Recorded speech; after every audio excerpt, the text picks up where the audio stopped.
Hey, it's Conrad Thompson, and you're listening to What Happened When Monday on the MLW Radio Network, and of course, the man of the hour, Mr. Tony Schiavone. And Tony, this is yet another show that we're doing live from the Conradison. Live from the Conradison, and we're going to talk about Halloween Havoc. So many great memories from this event for the Joe Louis Arena back in October of 1995. So many great memories that I've forgotten most of them. No, there was a lot of shit went on in this show. Man. It did. A lot of shit that to this day remains iconic shit for maybe all the wrong reasons. But here's this. You can remember what happened in 1995, but tell me what happened last week on Raw. Well, that's an excellent point. There you go. We're getting in our way back machine because, believe it or not, yesterday was the 22-year anniversary of this show. 22 years. 22 years ago. And I'm pretty fired up about this, man, because this has been probably our most requested show of all time. As soon as we announced that we were going to be doing a podcast together, Twitter lit up. People wanted to hear the story about Halloween Havoc 1995. And with Halloween being tomorrow, this is great timing. Great timing, and there's a lot to talk about in this show. And leading into this show, really thought we had something very special with Hogan against the Giant. And as it turns out, it ended up kind of being a shitty end to it. We're looking forward to covering this, and one of the things we want you to do is sort of join us here on the WWE Network. We're going to fire it up on the WWE Network on our side in just a minute, and when we tell you to press play, fire down and watch along with us. We'll have some running commentary from the greatest of all time, Mr. Tony Schiavone. Oh, shit. Well, you are. Well, you're the I am voice not. of WCW. Okay, all right. And Thank you for that. That's very nice of you, but...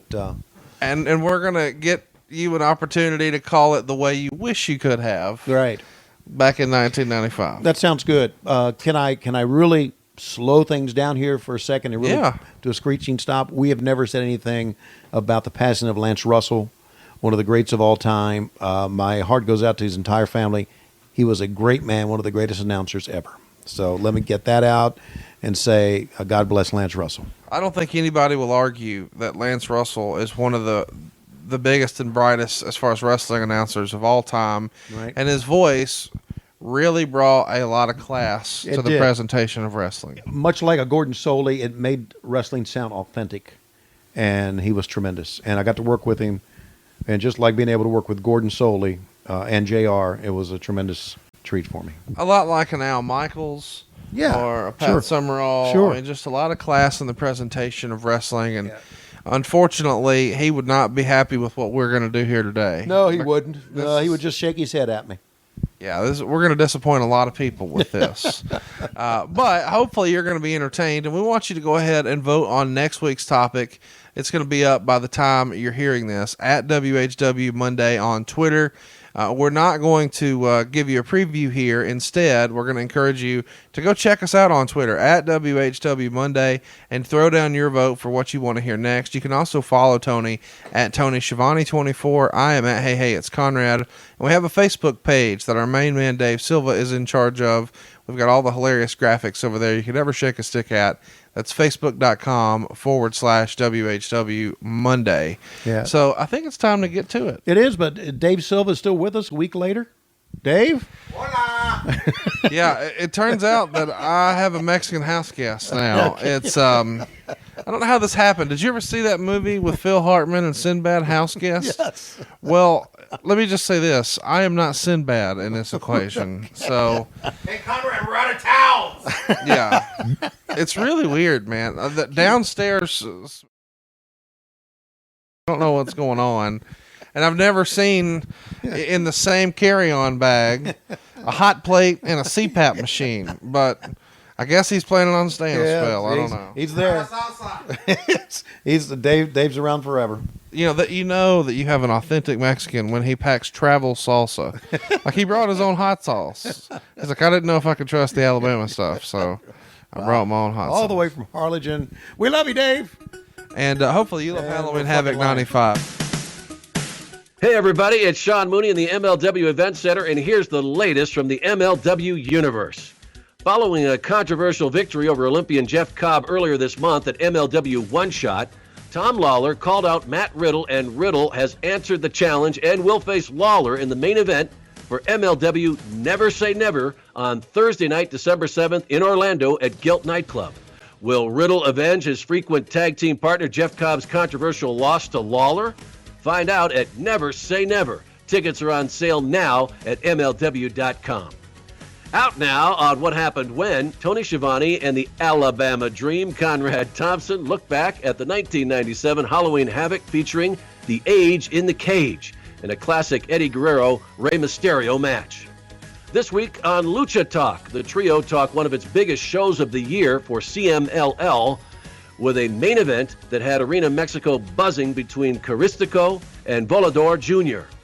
The J.J. Dillon Show returns with a brand new episode. That's right, the show's hiatus is no longer. Join the charter member of the Four Horsemen and his co-host Rich Bikini as they talk about the good old days each and every Thursday. The MLWVIP.com exclusive MLW Radio Extra takes on your questions from Facebook, including WWE booking plans, the future of MLW championships, and more with MSL and Rich Bikini.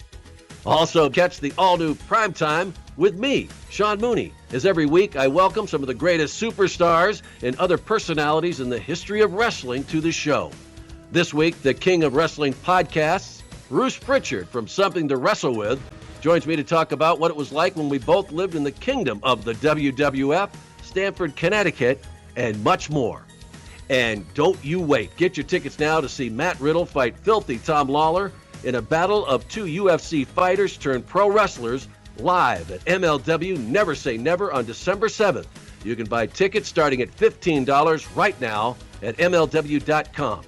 That's MLW.com. Now it's time to get back to your favorite MLW radio podcast. Hi guys, Tony Schiavone. You know, you've heard me read ads for brands like Audible, Simply Safe, WWE 2K18. All amazing companies that I truly believe in. These are ads that are great because they keep the show free and they introduce listeners like you to new products and services that I know you'll love. It's a win for everyone, and I'm happy to have the help and expertise of Midroll Media to ensure that this show continues to have great advertisers. If you're interested in advertising on our show, go to midroll.com/MLW and click Contact to let the folks at Midroll know. They also represent other great shows like Something to Wrestle with Bruce Pritchard, Conversation with the Big Guy, and MLW Radio with Court Bauer and MSL. So you can reach an array of engaged listeners. Be sure to write it down now. That's Midroll, midroll.com/MLW. So we've stalled enough here. We're going to go ahead and press play on the program right now. And I guess I should make sure that we're muted here. Okay. Yeah. And of course, we're getting a promo for 205 Live, which I can pretty much guarantee we are going to prompt more views for Halloween Havoc 95 than whatever 205 Live did this week. Have you ever watched a 205 Live? I have. I have not watched one. Well, I need to. You also asked me this week, so hey, what did Jackie do after WCW? Did she have a run in the WWE? And I said, well, she's in the Hall of Fame and you're not. So that says it all. All right, go ahead and describe what we're seeing here. We are seeing some real shitty graphics, but I guess it's 1995. But let's remember that it was more than just a wrestling match. This was going to be what? This was going to be a monster truck battle between Hogan and the Giant. And again, one of Eric's things to where monster trucks are big, little cross promotion going on here. What? Oh my God. There's Kevin Sullivan and there's King Curtis. And then of course the two truck. Isn't that looks like shit. Oh my gosh. That graphic looks fucked. Jesus. All right. Now let's go to the Joe Louis Arena where we'll get back to what we're doing for real. It's funny that this show took place at the Joe Louis Arena, and we're covering it now because Joe Louis was always a big deal for a lot of wrestling towns and wrestling shows. you kind of had Cobo Hall and Joe Louis Arena as being the two biggest arenas for wrestling in Detroit for a long time. And now neither one of those see the play that they once did. Yeah. Now I'm looking at me and Bobby the Brain Heenan, and I don't understand I guess that's the smoke behind us. At first I thought it was some sort of translucent screen, but does it look like a Heenan is taller than me here? Well, he is. Well, geez, my chair should be higher than his. You're standing. Okay, I'm standing. All right, and now we take a look on top of the Joe Louis Arena. This is going to start at the beginning. Hulk Hogan and the Giant in their monster trucks. And I'm thinking here, what the fuck? Already. Aren't you? Yeah, I'm glad that the arena is closed. Of course, Joe Louis closed this past July, and they're done. And I feel like really the building's fate was sealed 22 years prior. 22 years prior. With this horse shit. Now, let's let everybody know that this is a sumo monster truck battle. In other words, you saw the big circle, right? Yes. And the idea was to push your opponent out of the circle. Is this the first circle jerk in the history of professional wrestling? It is not. There's been a lot of circle jerks in wrestling. How many involve Jerry Jarrett? Well, Oh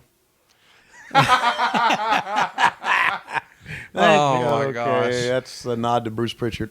So chat me up. No. Are you in the booking meetings when somebody says, so here's what we're going to do? Oh, yeah, I was there. Let's hear how this pitch comes down. Okay. Eric says, and of course, Kevin Sullivan now is in charge of booking at this time. And Kevin Sullivan does a lot of silliness with the Dungeon of Doom, Sure but he he's does. doing a lot of this. Oh, here we go. Here's a look back to kind of show you how we got here at the old center stage. What did you think of this old WCW Saturday night set with the smoke and the computerized wall? I didn't like anything about it. Really? Yeah, because I didn't like center stage.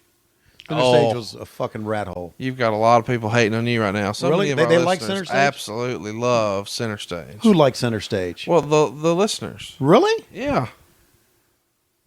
Sting is here, and he's wearing the United States World Championship at the center of the ring at center stage, and he's chatting up Kenny Powers and Dave Pinzer, who I believe has a podcast now as well. I was on his podcast last week. Dave's a great guy, and Dave and I talked about the fact that he did a lot of things and became a ring announcer, and he said, I appreciate it. I said, well, you did a great job as a ring announcer, so that's why we left you in there as a ring announcer. So, and then Brian Pillman comes out. Now, I don't understand right now why this Brian Pillman Sting match, how it has anything to do with anything. Are we just showing this match?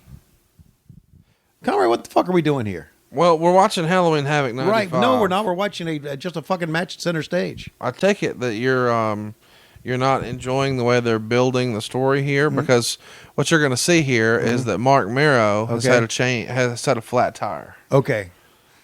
Had a flat tire, okay, and he was supposed to wrestle Sting.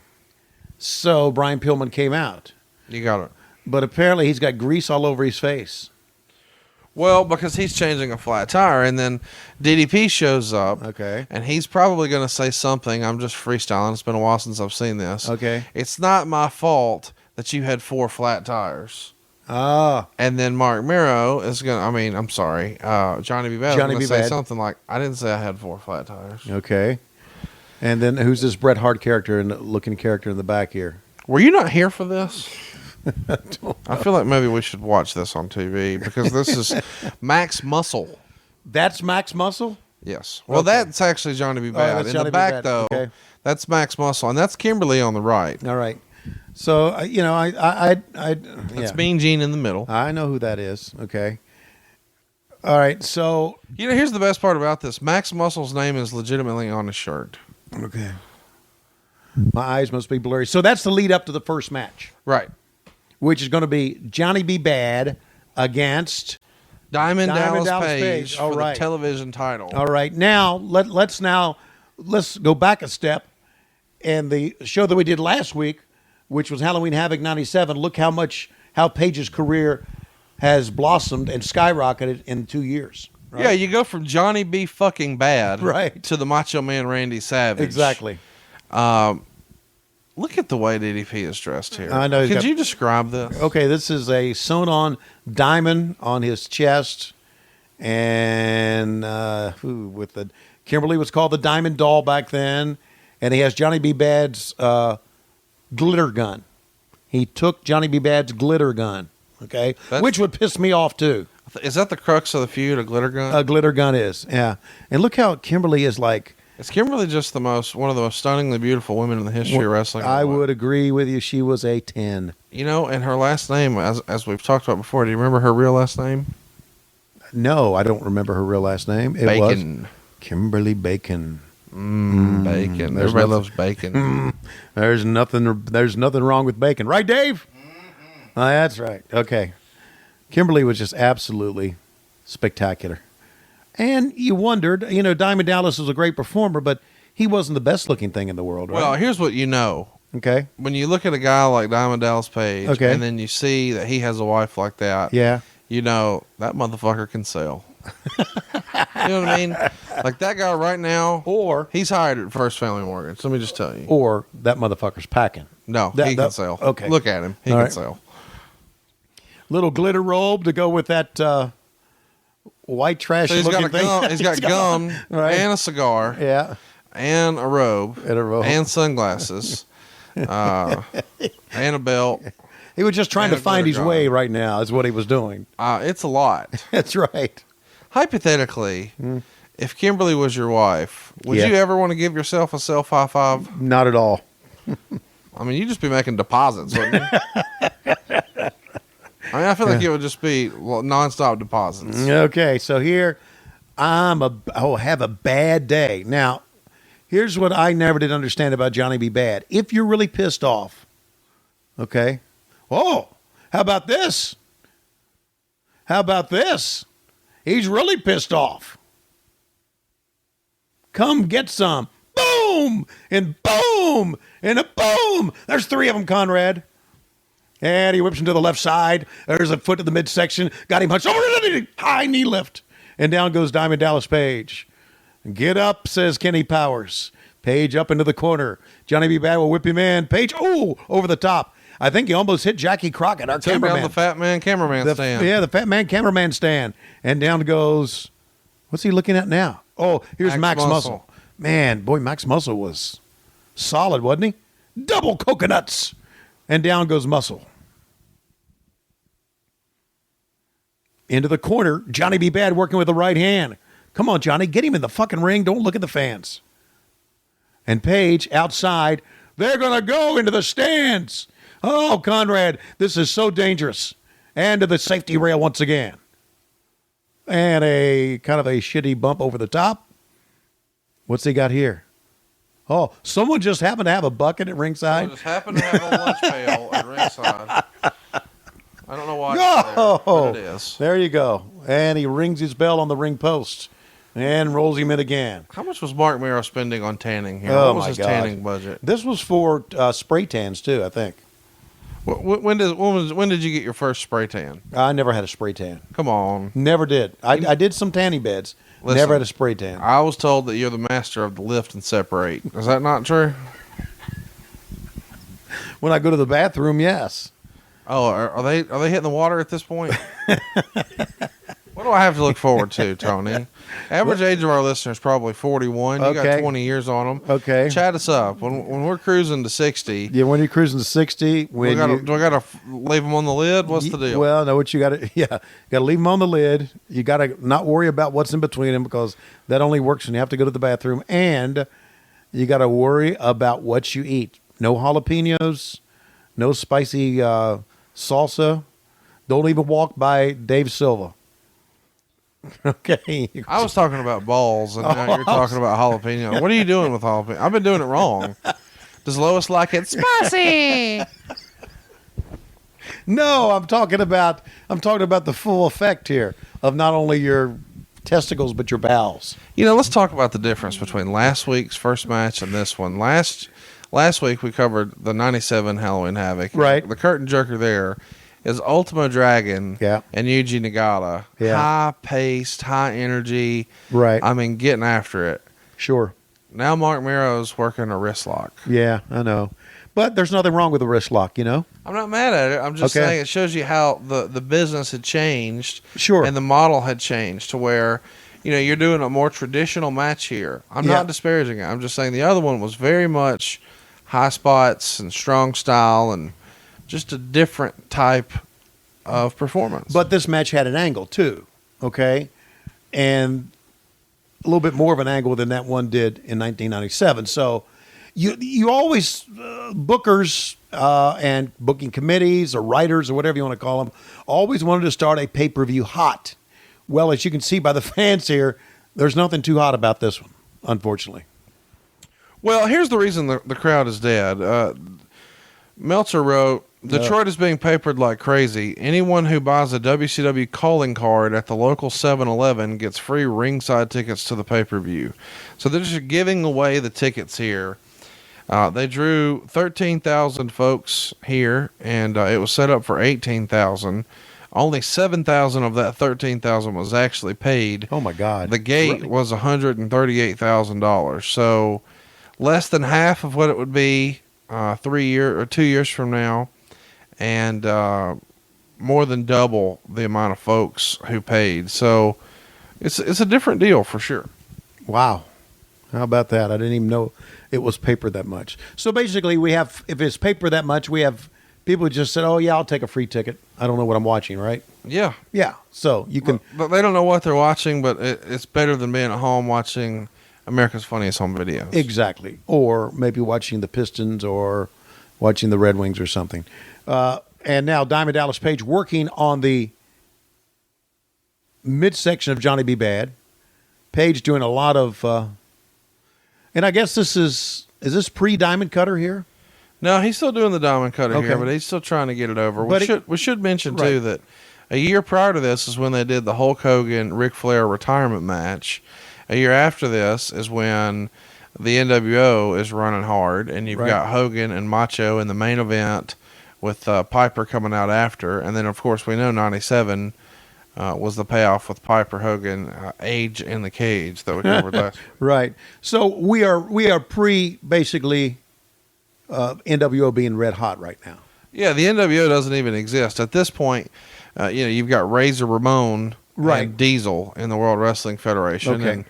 And what you saw with Hulk Hogan in all black is when they're trying to make Hogan a little edgier after the Dungeon of Doom has shaved off his mustache. Right. And his very own friend, Brother Brudi, That was be Brutus the fucking Barber Beefcake? yes. Okay. Yeah. So, Hogan is kind of a man without a country here, and he's trying to figure out who he can trust because, Brutus has turned on him. And believe it or not, Oh, they main evented Starrcade together. yeah. Well, Brutus has turned on him. He's turned into the, what do they call him in the Dungeon of Doom? They call him the Yin Yang or The Zodiac. the Zodiac. Yes, no, Yin Yang. So now, if you see, Kimberly is holding up scorecards. She just held up the number 10. Number 10, okay. She's trying to tell Dallas how great those moves are. Paige looks out. Oh, and pancakes him. That's a great. I mean, he delivered that perfectly right there. Yeah, listen, Paige knew what he was doing, man. 1, 2, and Johnny B. Bad kicks out. And now Paige bitching to the referee. Who do you think made DDP's gear, and do you think he paid them in American dollars? Oh, I don't know. He just slapped that shit together, man. This looks like something that an 8th grader would have tried to put together at Hobby Lobby. Yeah, that's not good. Is he bleeding from the right eye there? It's probably. They're doing a great job of showing Kimberly. I have to give them that. I always say, show the beautiful woman in ringside, and that's exactly what they're doing. I had a girl look right at It's me. an extended Okay. look here too. Yeah, nothing wrong with that. In HD, it's still pretty roll tide after all these years. You're not kidding. It is. So now we go back to another rest hold. Okay. Yeah, I'm probably gonna fall asleep soon. Okay, hang on here. Do you want a Red Bull or something? Max Muscle trying to get everybody pumped up here. Well, good luck. Oh, here comes Johnny B. Bad back. Can you believe it? He's up to one knee. Here he comes to the top. Page calling spots, pulls him by the hair, and the referee didn't see it. What the flying fuck? Yeah, it looks like Paige's right eye is either bleeding or he's crying blood Yeah. because he's so disappointed with the way this is going so far. Right. And now Nick Patrick gets into the face of DDP And he's back to the point of attack once again. Wow. Jumped on him for a headlock. For a headlock. Well, here's what we got. Jack Briscoe, Matt Classic, anywhere in the country. Yeah, okay. Well, here's what we got. We got two guys who probably are not that experienced in wrestling right now, having to work a match that goes, 13 minutes maybe? Yeah. 15 minutes? And so what do you do to kill time? Rest hold. You know, back in the day, Conrad, a rest hold wasn't a bad thing. If you worked on it, if you could sell it right, it was great. And if you cheated to get back to the hold again, it worked fine as well. Can I just blow your mind right fast? Please do. They're going to go 17 fucking minutes. Oh, my God. Now, as if that's not enough, and Okay. let's think about what I'm going to say here. Hold on a second. Backslide. 1, 2. Okay. Damn.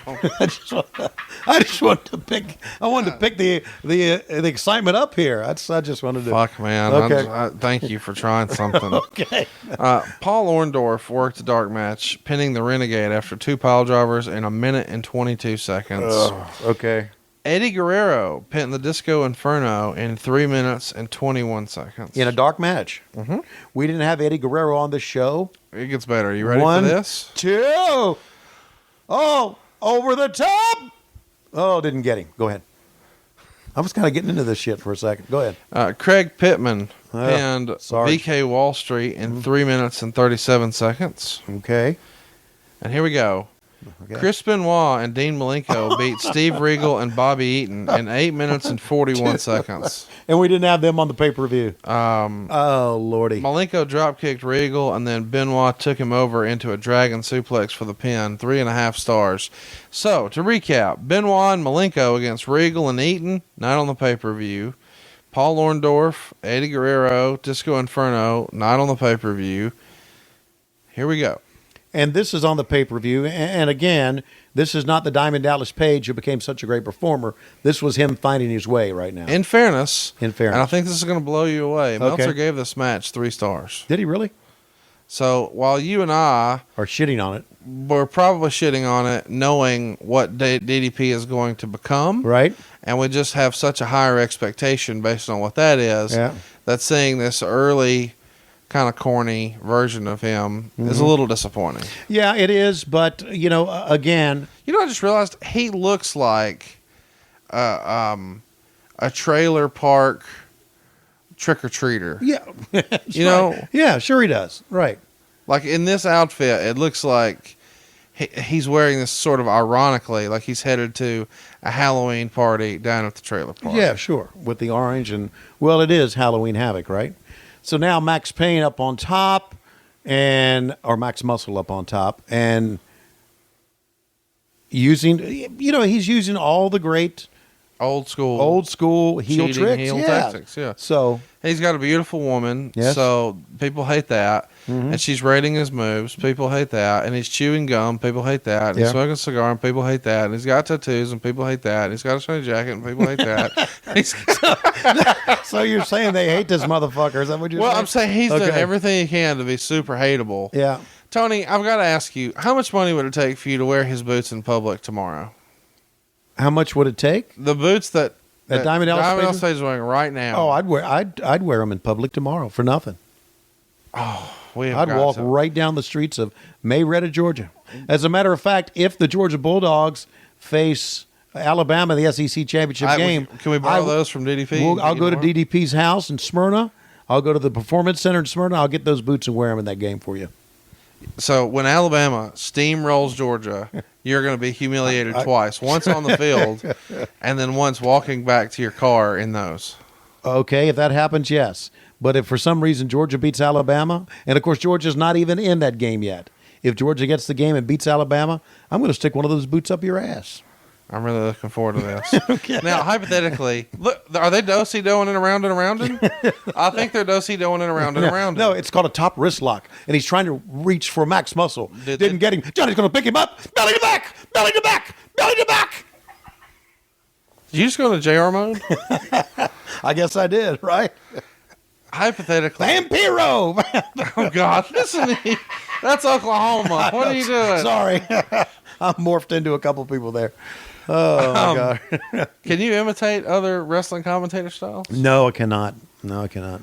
Hypothetically speaking, Yeah. what would it sound like if Gordon Soley were to take a shot at calling this? Only thing he would say is, this match sucks.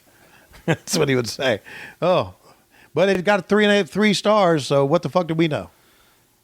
Hypothetically speaking, how much vodka do you think Gordon Soley drank during a show? Well, Gordon drank a lot. More or less than Bobby Heenan? He drank, I don't know. I didn't know how much Bobby drank. Bobby drank a lot? Was Bobby drinking during this show? Was he drunk here? No, he was not.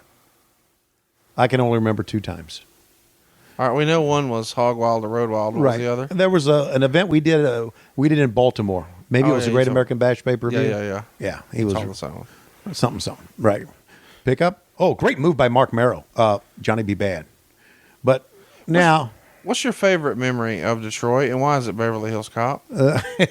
Actually, my favorite memory of Detroit is there's double axe handle off the top. Come on, Johnny, pin him, motherfucker. You get mad, you come in, you sneak attack, and you got him. Now Kimberly gives him a 10. Oh, Kimberly's in love with Johnny B. Oh, it's only a 2 count. That close. So this is the second year that Halloween Havoc is at Joe Louis, because the previous years we mentioned it was the retirement match with Hulk Hogan and Ric Flair. Yeah. And Whoa, look at that. Put him down 1, 2, and a 2 count again. My fondest memory was a house show that I was at as the ring announcer, and Ronnie Garvin won the world title in Detroit. wow, I forgot about that. That was my so fondest that was memory. 1987? Yep, my fondest memory. I was the ring announcer there, and we flew in. We had a house show the very next day in Norfolk, and we got off the plane. All the ladies who were there meeting the boys at the airplane already knew that Ronnie Garvin had become the world heavyweight champion. I'm thinking, how do they find this stuff out? These just before the internet. Right? Telephone, telegram. Tell a wrestler, absolutely. How badass were those Ronnie Garvin Ric Flair matches? They just beat the shit out of each other. Tremendous, absolutely tremendous. How would you compare a Ric Flair Ronnie Garvin match to this DDP Mark Merrill match? Well, I think you had 2 veterans who had been in the ring much longer. I mean, you can see him calling spots here. He was going for the diamond cutter there, and was blocked against 2 guys who are relatively green right now as far as wrestling is concerned. Now he gets fired up, and there's one sign. This is pre-sign, isn't it? Oh, yeah. One sign. I love WCW. One little kid put it up. That's a plant. And put it back. You think so? It's got to be. Okay. If it was a plant, they should have put a better sign. That was made with a Sharpie. Didn't even color in the heart. The next night, to put the business in perspective, you Color guys are in the going to heart. do a Nitro from Dayton, and you're going to have 2,500 people pay a $31,000 house. Yikes. That didn't even pay for the pyro. Over the top and both go down. Oh, man. And the fans they're digging it now because the wrestlers are close to them. And hey, it's fake. They ain't gonna hurt us. Now Johnny goes over the top. Oh, that was a great move. 1, 2, and he kicks out again. We should mention here that about 2 weeks prior to this, WCW officially informed Leon White, the big Van Vader that we know and love from WCW, that they're firing him. The reason for the firing was his 90-day review window had passed, and since he was medically unable to wrestle because of a shoulder injury, they were canceling the contract on that basis. 2! I'm sorry, what were you saying? So officially, the incident with Paul Orndorff was never specifically mentioned for the legal reasons that he would be released. Right. Any memories of the Vader firing? I mean, it feels like it was really just about him showing ass, but they needed a legitimate excuse, so they used the 90-day deal. Is that what? Yeah, they fired him because of what happened in center stage that night. Right.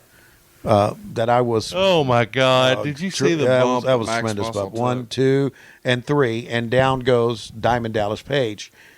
You know what that means? Yes, sir. And new WCW World Television Champion. I can't believe it. With the worst belt in company history. Squiggly gold lines. Johnny B. Bad. But I'm a bad man. I'm a bad man. And if I get a chance, I'm going to fuck her tonight. Woo! Yeah, at this point, he's married to Sable, right? He was.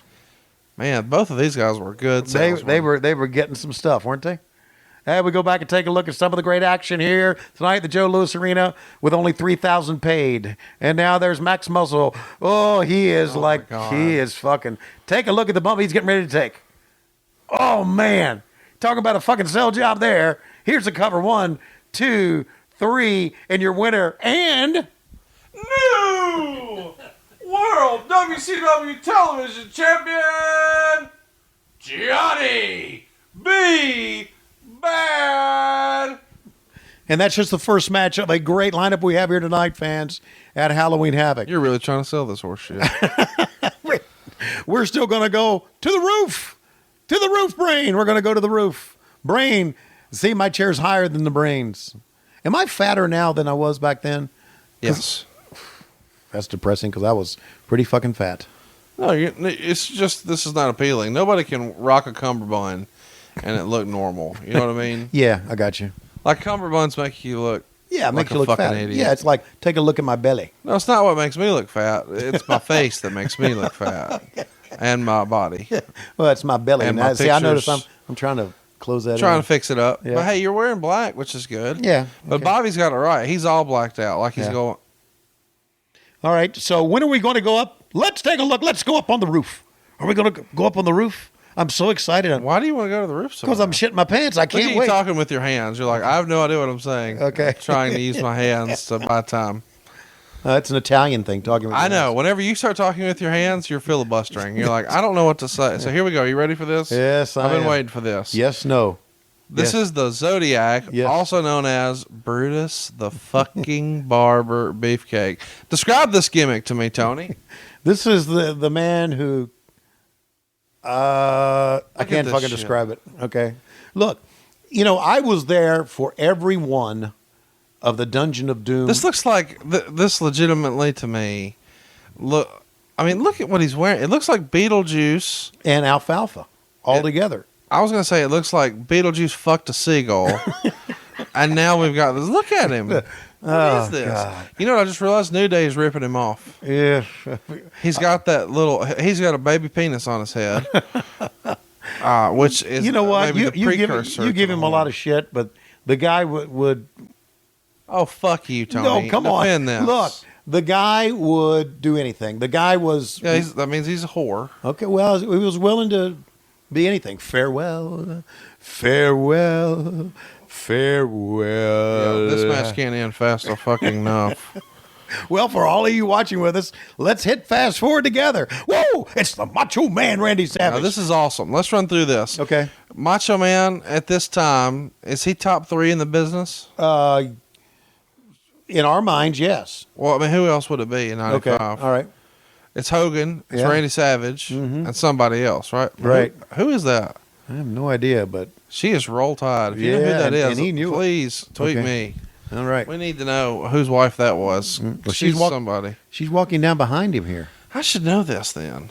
Oh, Oh, somebody. somebody grabbed onto her, didn't A they? salesman over there. Maybe she's just like the ring girl, taking okay. Oh, she carries the ring jacket? carries ring jackets I back. bet she carried some bags backstage, too. Boom, ba-dum, ching. Absolutely. Well, now what you're saying is you got the Macho Man in the second match on the card. What the fuck? And he's against the Zodiac, right? Yeah, well, this is important to remember.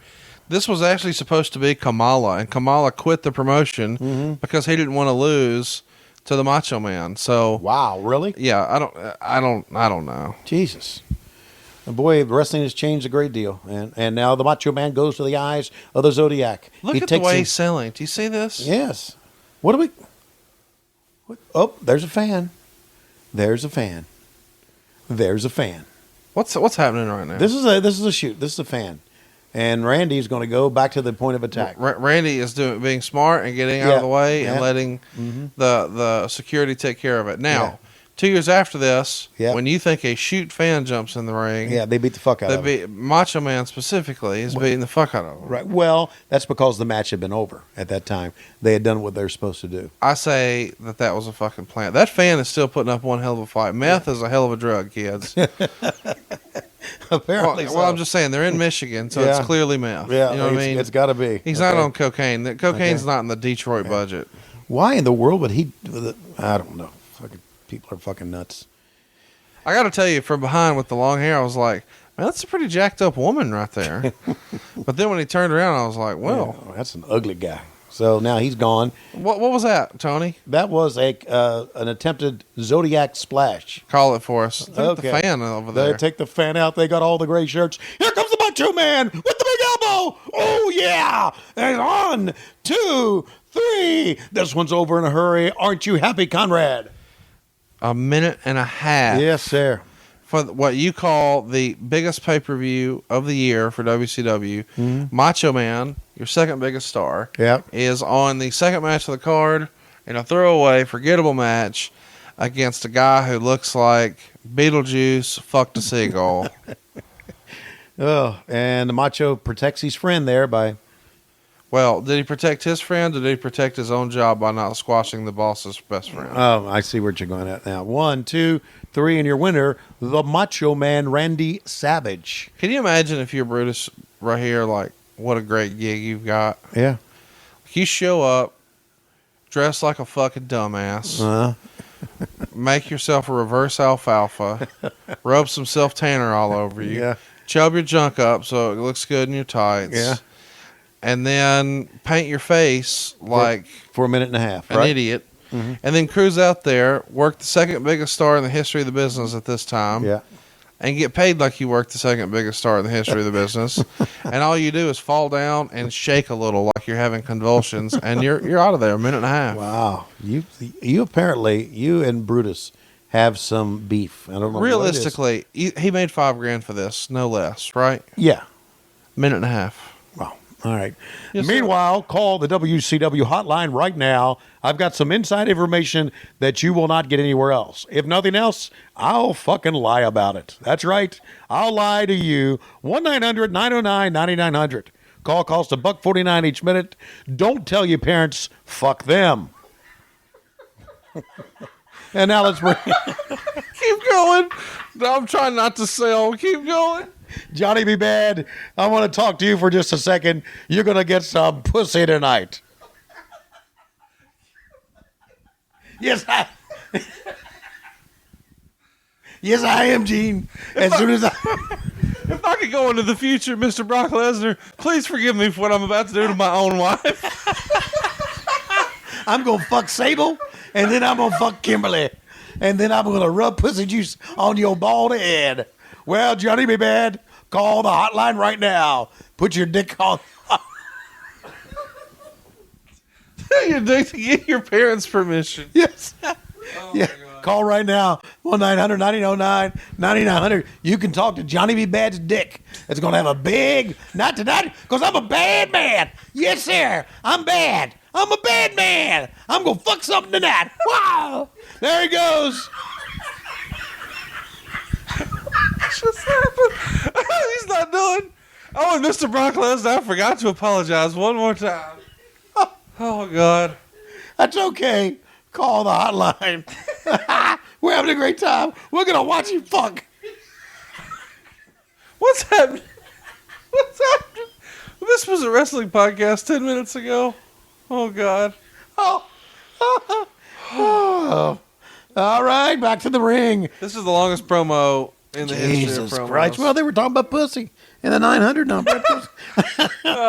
And there you go. What do you say, Bobby? He's going to fuck them both tonight. Yes, he is. But I'm worried about the truck. The truck on the roof. One of the biggest shitstorms that we've ever had. Look back behind me. Look at them humanoids. Oh, go fuck yourself. Let's go to the ring. All right. Can we go to the ring? What time are we going to go to the ring? Craig Leathers, get your head out your ass. I've already pitched to the ring. All right, I'm going to pitch to the ring. Well, hey, he's pitching to the ring. Okay, what are we talking about here? What? I don't. Bobby's talking about jerking himself off there, isn't he? A little bit. They gotta be. What's happening? You've got to be teeing up the ceiling. There's still a tug. Meanwhile, fans, there's a tug of war, a sumo match going on upstairs. Heenan's still whacking himself We interrupted. He's doing it with his right hand. This is what the Zodiac's doing backstage. Just wiggle, wiggle. And Okay. now we go to some footage. Our pre-produced package here. Okay. With Wait a minute. Who's that in the ring right there? Jesus, I thought it was Ming at first, but it looks like Ming on the outside. It's not Ming. Is Al Perez? Wow. Oh, it's one of those Japanese stars. Sasaki. Okay, right. And he hurt the arm of one of the true great young men ever. Another guy I really, really miss. Oh, my. Is he one of the great tragedies in the business? He really is. Hawk is who we're talking about, of course. Yeah. One of the most dynamic-looking performers of all time. You know, iconic with his run with the Road Warriors and Legion of Doom, whatever you prefer to call them. Yeah. Just a phenomenal presence about him, and one of the great gimmicks of all time. Yeah, he was one of the great guys. He really was. One of my favorites ever. And so now they hurt his arm, and it's time to go back to the ring. Meanwhile, Mean Gene in the back. 1-900-909. Go fuck yourself. Call now. So next up, we've got Kurosawa. He's going to be taking on Road Warrior Hawk. Right. And it's kind of an interesting deal because you've got a Japanese star, but he's being managed by Colonel Robert Parker. What the fuck is going on here, Tony? I don't know. Robert Parker leads in a Japanese version of Clark Gable. Pencil-thin mustache. Did Clark Gable have a low-key big hug? No. Well, I don't know. He could have. The rumor and innuendo is that Colonel Parker had a knee in it. True or false? I don't know. I got Kurosawa. Here comes Kurosawa. I'm right behind him. Do you think Kurosawa? I got the biggest dick of all the boys in the backstage. That was my one. Okay. That was my guess. I wonder if Colonel Robert Parker actually nicknamed his dick Kurosawa. This was a rib. I don't know. But, man, I harken back to the time when the Road Warriors were badasses, buddy. When they first... He looks like $1 million here at Road Warrior Hawk. And they squished the word Road Warrior together. Yes. So Road Warrior Hawk is his name here. He's out by himself. He's got the WWF-style red shoulder pads on. Right, And he's got, like, the gold stripes down the side from, like, SummerSlam 92. Yeah, he's got... Chat me up about your preferred look of the Road Warriors. Do you prefer black with the silver spikes or red with the black spikes? black with the silver spikes. I think most everybody does. That's old school. Yeah. That's back when the Road Warriors were a phenomenons on TBS, and when and man, he's laying some shit into Kurosawa. Here he goes, flying shoulder block. Oh man, the kid could really go, buddy. You know the thing about it is when he did a promo in the old Road Warrior days, man, you fucking believed it. That was reverse neck breaker, but that was real shit, buddy. You know, you would go to matches and you would say, "Oh, that's bullshit. That's bullshit." But those motherfuckers are real. Can you imagine going to a show or not going to a show, not being a wrestling fan, and you just cruise into like a Waffle House at like 2 a.m. After you've been at the bar or whatever, and you're going to get something to eat on your way home. Yeah. And there he sits with that fucking haircut. Yeah, that's right. Would you want to sit on the other side of the restaurant just in case? Yeah. You know, a lot of times they would wear bandanas when they were out around their hair. Well, you'd have to, because if you walk in and you see a guy wearing that haircut, you're like, man, we got to get out of here. I know. These are not normal motherfuckers in here. But in real life, he was really one of the nicest guys ever. And I can't stress that enough. Really, just a great guy. Did his problems exist when you knew him, or is that post you? That was post me, yeah. Speaking of posts. Yeah, into the shoulder. Didn't sell it at all. Road Warrior style. There you go. You know, they changed the business. Oh, no doubt about it. They changed the business. It went from, they were the first non-sellers, that I can remember, right? Everybody sold, except the Road Warriors when they came in. Yeah, Ultimate Warrior didn't sell much of shit either. Yeah, but I mean, they were. I'm talking about back in the old Georgia Championship Wrestling, World Championship Wrestling days. I mean, they just steamrolled everybody. And now Colonel Parker grabs the leg, and he cowers away. Kurosawa gets his first blow in. You know, Kurosawa doesn't look bad here. Kurosawa has like tree trunks for legs. Yeah, he is. Oh, look at that. He's a massive dude. Yes, he is. Ooh, trying the elbow drop. And Hawk is back up. But he turns his attention to Robert Parker. And Robert Parker says, "Hey, don't come near me, motherfucker. I'll wrap my dick around your head and strangle you." The relationship between Hawk and Animal was strained at various times. Would you agree? Not that I'm aware of. Okay. I never did see that. I never did see that. I always thought they got along. Oh, down goes Robert Parker, and he got hit in the face, too, that time. And he's going to sell like hell. Pretend you did, and they'll leave you alone. And rolls him in. And Nick Patrick, with that, he's got a hell of a mullet as well. In the ring. You mean Kenny Powers? Oh, yeah. Picks him up. Ready to go again. Going to hoist him up. Kurosawa. Oh, a crucifix drop. He can't hook the leg. He's got the ropes. Jesus Christ, someone turn around. It's over. Can you believe that was the finish? Oh, no, not at all. 3 minutes and 15 seconds. So what Meltzer called a major surprise. Yeah, a major shock. Meltzer gave it 1 star. Mm-hmm. He gave the minute and a half Randy Savage Zodiac match a dud rating. Okay. What did you think of the ratings? Do you agree with those? Yeah, I agree with both of them. This feels like a major miss here. Yeah. To have Road Warrior Hawk lose a match here like this. Well, listen, if Chris Benoit and Dean Malenko are not on the card, that's a major miss before he even took the air. So, yeah. Yeah, and they're working 2 world-class. By the way, this really did nothing for Kurosawa. I mean, yeah, you put him over, but you really didn't, because it didn't accomplish anything. All right, we'll take a look at the replay once again, and this is over the top, and I wonder if we're going to see him hit Colonel Robert Parker or not here. Well, maybe not. Crucifix drop. Pretty good execution on that. And now he hoists him over, and here, using the ropes, Parker holding on, and there's the 1, 2, 3. I know we do a lot of fantasy booking here, but that was wrong. What's your favorite Kurosawa match? The one we just saw. Let me be quiet. All right. Meanwhile, call us 1-900-909-9900 and make sure you get your parents' permission. Yeah. Smoke a joint while you're at it. All right. Let's bring in the Macho Man, Randy Savage. You beat a piece of shit in 1 minute and 37 seconds. It was called a dud by Dave Meltzer. Oh, let me tell you, Dave Meltzer sucks a dick. You, yeah. What does he fucking know about taking bumps? Oh my God. What does he know about booking a fucking match? Nothing. Let me tell you something, Dave Meltzer. You can blow me. Well, hang on a second, Macho Man. I ain't finished, Mean Gene.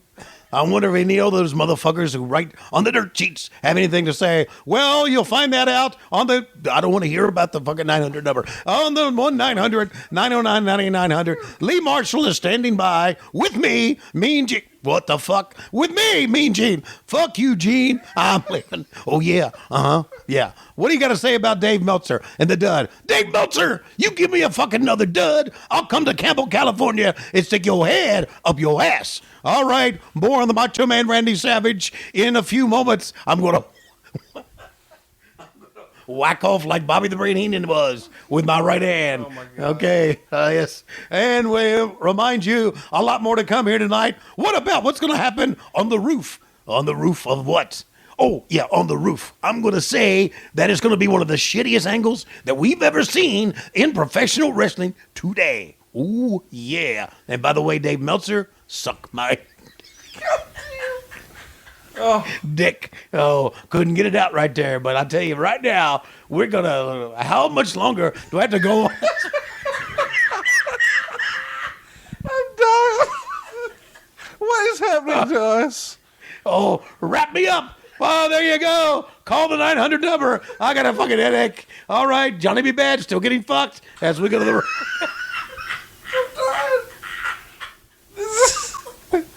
Oh, God. We're getting paid for this. Oh, my God. Oh, my God. All right, here we go. Back to the ring. Man, Macho Man was mad. Oh, wow. Look at this. I forgot this was here. Oh. Mr. JL. Oh, Jerry yes. Lynn, one of the great performers in the history of the business, never got his fair break. Right. Here he is on pay-per-view. Pretty silly gimmick. But either way, he's here. Man, I'm looking forward to this. I remember what match this is now. Do you remember who his opponent is? I do not remember who his opponent is. I'm sorry, fans out there. I don't fucking remember. I think you're in for a treat. All right. JL, Jerry Lynn, you say never got his deserved break. He had a great run in WCW under Hood here, for what it was. It was a treat to see him.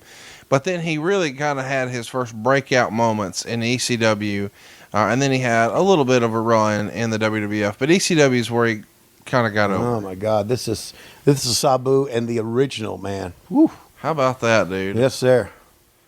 And of course, we're here in Detroit. This is a pretty big deal. It feels Sabu at the time was certainly the hottest free agent in the business. Right. He had a lot of indie buzz. You see the fans already have signs in the crowd for him. But he has a ton of indie buzz from his stuff he's done in Japan and all over the United States.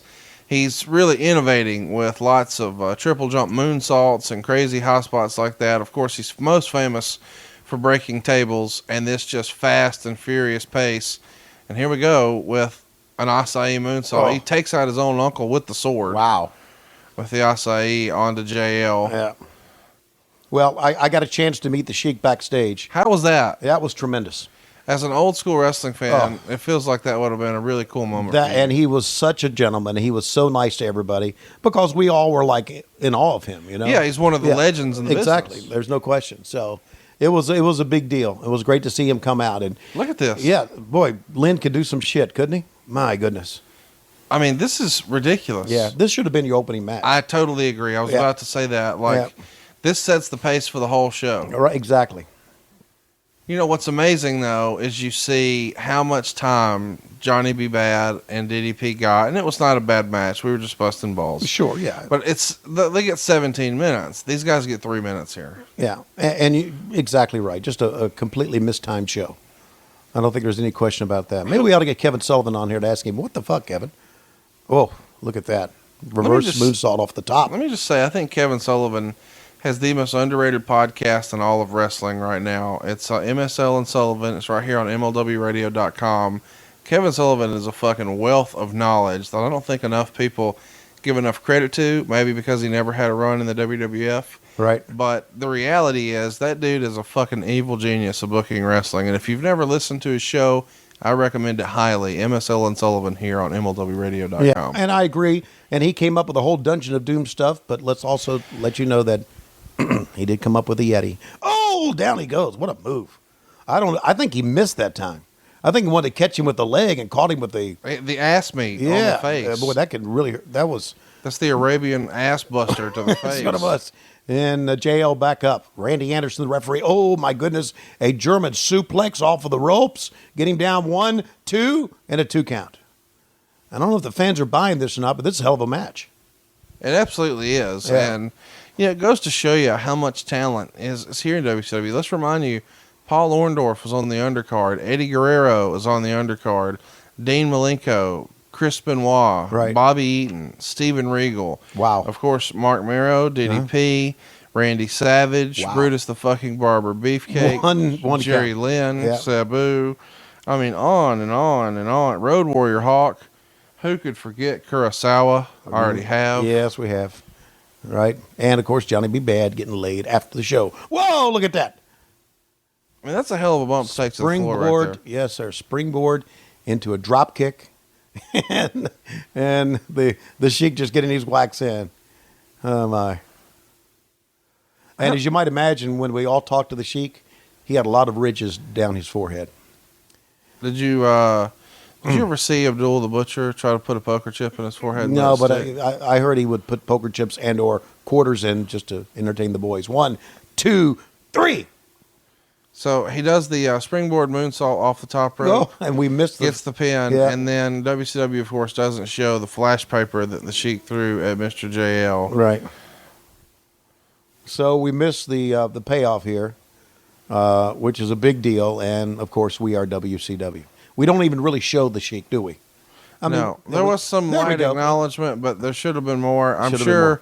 this is something that is probably a directive from Vince Russo, from Eric Bischoff, because Eric didn't want to show. In my head, Yeah. it seems like something Eric would want to not shoot, since I doubt the Sheik's under a contract. It's just that could be a reason, but the fact that we're just a bunch of fuck ups is probably the better reason. I love that you're just so honest with that shit. Well, we were. I mean, I can't explain to you as we take a look at the replay. How cool of a move was that in 1995? That was tremendous. to bounce Ahead of your its legs time. off the top rope and do it. And pay attention. Maybe the fire will get on camera here. Oh, we got a little bit. Yeah. I mean, that's just the left hand not telling the right hand what the fuck's going on. Yeah. Well, So look, Sabu, man, I don't think a lot of people kind of. I mean, I forgot. I knew he was here in '95, but I didn't remember he was on this card. But when I saw JL, I'm like, oh wait, I remember. all right, Bobby the Brain Heenan, we're going to play some patty cake now. As you can see, I got my hands together, and now I'm going to shake my finger at you, and we're going to make sure that Gene Okerlund is back in the backstage area with the Macho Man Randy Savage. I understand the Macho Man was so mad that he showed Gene Okerlund his dick. What do you say? What do you say? Well, fuck, you're not going to say anything. I guess I got to keep talking. Is that really the deal? Whenever you get upset, you show someone your penis? Well, it looks like to me I'm putting something in the hole right there, doesn't it? Well, you haven't done that in a long time, per Mrs. Schiavone. Yeah, thank God Should for we that. call her again this week? No, let's not call her. Let's leave her alone. Please. By now, she's probably good and liquored up, right? Yeah. Well, if you'll notice, I have two little Hogans coming out of the back of my head. As you can see, it makes me look like I have antennas. There's one, and there's another one right in the back of my head. Both of them are pissing on the back of my head right now. Let me tell you something, Hogan. These little guys may be pissing on the back of my head, but it's not like what the Giant's going to do to you when he gets you in that monster truck. And I can't believe I'm selling this shit. Let's go back. Let's get out of here. All right. Thank you very much, Bobby the Brain Heenan. Now, before we go back to the ring, I want to let everybody know again, a pussy looks like this. And it closes like that. Okay. Oh my god. Okay. Oh my god. Okay. The time of the Dungeon of Doom. Oh, I'm really excited about this. The Dungeon of because Doom. Oh, there's King Curtis. This is real. This is happening. Sullivan, do you remember the $1 million cookie? Where you would have that LSD in a hard cookies and everybody would lick their tongue across it. Do you remember that, Kevin? Lord Alfred Hayes saw a frog in his bedroom after he licked the $1 million cookie. Sullivan, are you alive? Say fucking something, Kevin Sullivan! Oh, Hogan, soon as you get your ass out of that truck, we're going to perforate you with the Yeti. Yes, the Yeti's coming, Kevin, talk. What the fuck do I have to keep talking for? Kevin Sullivan! This is a live look at MSL and Sullivan this week. I don't think MSL looks that good, does he?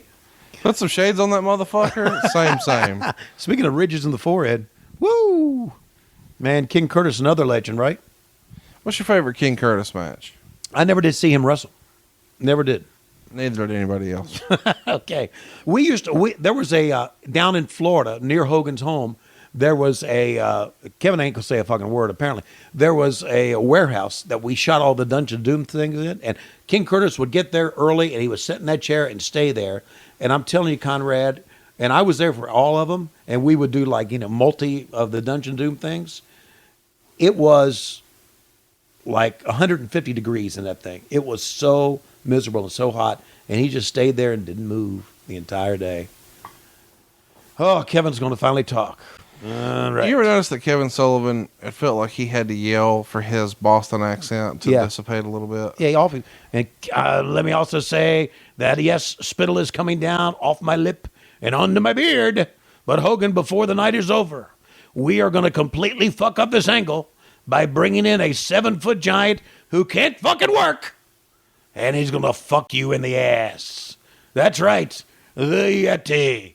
He going to be coming in, and we fucking up the angle, and you can do nothing about it, except maybe turn heel in a couple of years. I think, is King Curtis dead over there? No, but the angle is. I agree. We have long promos in this one, don't you? Well, agree? you're trying to fill time because, you only gave Sabu 3 minutes. Yeah, right. That's right. Yes. What Yes. was King Curtis like in real life? Did you yeah. What was your conversations like? He was a very friendly, nice guy. He was. Look, all these old school guys are. They are. So, how much did he enjoy Golden Corral? Meanwhile, back at the set of fucking Gan, we got to fill some more time. I mean, you guys have. I mean, this is basically like a talk show at this point know it for is. you and Bobby. Okay. Excuse me, I've got to raise up on my chair here, so I'm taller than you, motherfucker. You know what I'm saying? I want to be taller than you. I know what you're saying, you piece of shit. You treated me like shit near the end of my career. Fuck you. And I'm telling you right now, I don't want to see any of this shit again. We saw a 1 fucking minute match with Brutus the Barber fucking Beefcake. We saw Sabu for 1 minute. And we got to see the first match for 17 fucking minutes. And we never even saw Chris Benoit wrestle. Well, let me show you what a pussy looks like again as we go back to the ring. That's right. I don't know who in the fuck I'm with, but there's Jimmy Hart and there's Hulk Hogan. And who else is this? These are people who just won a motorcycle. Wow. They're giving away a motorcycle here on pay-per-view because I know when I spend $20 or $25 on a pay-per-view, I want to see other people win shit. Yeah, absolutely. And I believe these people are from Coleman, Alabama, which makes a lot of sense as to why they would win. Okay. The denim jacket in the back is maybe the best thing on the whole pay-per-view so far. Yeah, absolutely. Well, let me tell you something, brother. Here's what I'm going to do. I'm going to put my eyes on this bike. I'm going to give it to one of these people. And then I'm going to join Johnny B. Bad. And we're going to fuck some girls tonight. Well, and I want you to put on the hotline, Gene. Put it on the hotline. Tell them bitches to meet us at Pastamania. And then I'm going to get my thermos out, give that motherfucker the key, Now, and I'll say, get the fuck out of here because this is a pay-per-view. They want wrestling, and we nothing but doing fucking talking. Notice his black Yak. What? his black gloves here. What I've noticed is, and this is fresh in my mind because we just watched last week Halloween Havoc 97. When Hogan's a heel, he wears black gloves like this too, but he nips a couple of fingertips off. Yeah. So when he's a babyface, you wear the whole glove. But if you're a heel, you expose the tips of 3 or 4 fingers. Yeah. Well, you know what Johnny Cochran said? If the glove doesn't fit, the match is the shit. Or something like that. Something like that. He did say something. All right. I think we should address the fact that this is like the Levi family here. You know, because this denim dad, he's rocking jean pants, he's got a denim shirt, and he's got a jean jacket. Yeah. And this lady on the left, do you think she just proposed sex in exchange for the motorcycle? No, she said, I just want to let you know that I'm not your real mama. But I am your but I am your sister. Okay. And she shook his hand. Glad to know you. Me and your dad are going to go back and smoke some more meth. And meanwhile, Hulk Hogan said, you know, this interview hadn't gone long enough yet. So I just want to say that in a few moments, you're going to see one of the worst angles ever in professional wrestling history. Gene, tell them about it on the hotline. Do you think one of these poor bastards thought they had to ride the motorcycle all the way back to Coleman, Alabama? One of them probably tried to do that. How many kids do you think the daughter has now? This is 22 years ago. She's probably 18 there. Okay. I'm just guessing. She's 40 now. How many kids do you think she's got? Oh, I don't know. It depends. You know more what about would Klondike Bill think about that lady in the back? Oh, he'd love her, man. In the back to the left? Well, not Jimmy Hart. Okay. All right, call the hotline, and we'll talk about all the broads that we fuck, and we'll see you later. Thank you, white trash people, for being with us. What do you think? That's right. White trash. Billy Ray. Yeah, we're in Detroit, but we got white trash people from Alabama. Jimmy Hart, shut the fuck up. You, oh hairy bastard, you look alike of Wolfgang Puck or whatever it is. And you, Hulk Hogan, let me tell you, are you going to fuck anybody tonight? I'm going to fuck the promotion, Mean Gene, the way I've done ever since I came here. Yes, that's exactly what we're going to do. Fuck the promotion, and then fuck the promotion. All right, you heard it from the one and only Hulk Hogan. It's a night to fuck the promotion. What? WCW declares war on professional wrestling. I'm going to bed. I'm not needed. This is ridiculous. You don't know fucking World War III, Sunday, November 26th. If you call your local cable operator, she won't fucking answer. Wait a minute, where are you going? Don't go to bed. Welcome back, everyone. Oh, we go back to these two fuckers. What in the world is going on? Am I the only one here? Dave, answer me. Am I the only one here that thinks that I got too much camera time here? Am I? There's never too much camera. Yeah, shut the fuck up. I shouldn't have asked you that. All right, in a few moments, fans, we're going to ignore the rest of our matches, and we are going to see the, on top of the roof here, something that was really taped the other night. You mean on the roof of the Joe Louis Arena? That's right. Muhammad Ali has been here tonight as well, and we're going to be talking about that, and Heenan is talking about the size of his penis right now and how round it is girth-wise. And I'm just saying, you got to be freaking kidding me. A man your age? And he said, oh, yeah. Oh, yeah. Ask anybody. Ask people in the AWA how big my dick was. Absolutely. All right. Was it that big? Was it square or was it girth? It was oblong. All right. Man, we talk too much on this one, man. We talk way too much on this one. And that's just me, just me. I don't know. Am I out of control on this one? I'm sorry. I don't know where you've been this whole time. It's sort of like when Big Papa Pump finally started doing promos. Right. You're like, wait a minute. What the fuck? This is Scott Stein. What the fuck is Ming wearing right now? I have no idea. Describe what Ming is wearing. Well, here. Ming, it looks like... He looks like a dildo. Well, you know what he looks like? He looks like a gay Lone Ranger. What do you think about what do you think about Kevin Hi-yo Owens? Silver, bend over, away. Okay. I don't know. God, why would he wear something like this? I guess it's because he's part of the Dungeon of Doom, right? Yeah, but I mean, he was part of the Dungeon of Doom before he was wearing condom outfits. Jeez. Oh, man, you are looking there at one of the real badasses in our sport, boys. And you actually recently worked with his son, right? Yes, his son. What do you think about that tombstone that says Crockett at every Halloween Havoc? That's the ha, ha, ha, ha. Yeah, Crockett Promotions is dead, and pretty soon WCW will be too. All right, Lex Luger going to face a member of the Dungeon of Doom, Ming. I wonder. Think of Lex Luger wearing the armbands here. Yeah, trying to accentuate the guns, right? Yeah, because he needed that, right? Yeah, right. Yeah, that was his homage to the Ultimate Warrior, I guess. Wearing the guns around. All right, I got a Lex Luger sign. And that guy's got armpit stains. And here we go. So Luger doesn't want to get to the ring. What is that telling us? That he's scared of Ming, that maybe he's not going to go over in this match, that he's not going to sell shit, that it's going to be shitty spots. We'll find out. Ooh. Yeah. Luger's punches. Always left a lot to be desired. Wrong thing to do.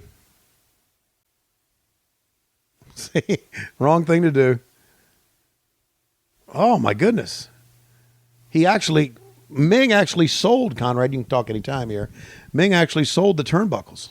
I thought for sure. Yeah, I didn't think you did that with Samoans. I didn't. I thought Samoans, you'd try to hit them in the head, and that was not the right way to go. Now Luger goes over the top. Well, there's one screwed up spot already, and Luger stomps him on the midsection. We had only 2 referees during this show so far. Sabu and Mr. JL got 2.5 stars for their match. Would you agree with that, Ricky? Probably so because of the length of it, the lack of length. Put it that way. Meltzer gave this match that we're watching now -1 star. Wow. Is that worse than a dud? Yes. Okay. He described it as a horrible match with an even worse finish. Okay. They go 13 minutes. 13 minutes? 13 minutes for Ming Lex Luger, 3 minutes for Mr. JL and Sabu, Yeah. 1.5 minutes for Randy Savage, 17 minutes for Johnny B. Bad. Wow. Sabu found out that he was fired from the hotline. He got no call, no email, no text message, no letter. He was fired found out through the grapevine he was fired. He called the hotline himself when he was told about it. And then he called Bischoff, and Bischoff said, yeah, that's right, we fired you. Jesus. So, nothing like finding out that you're fired through the hotline, right? That's terrible. That is absolutely terrible.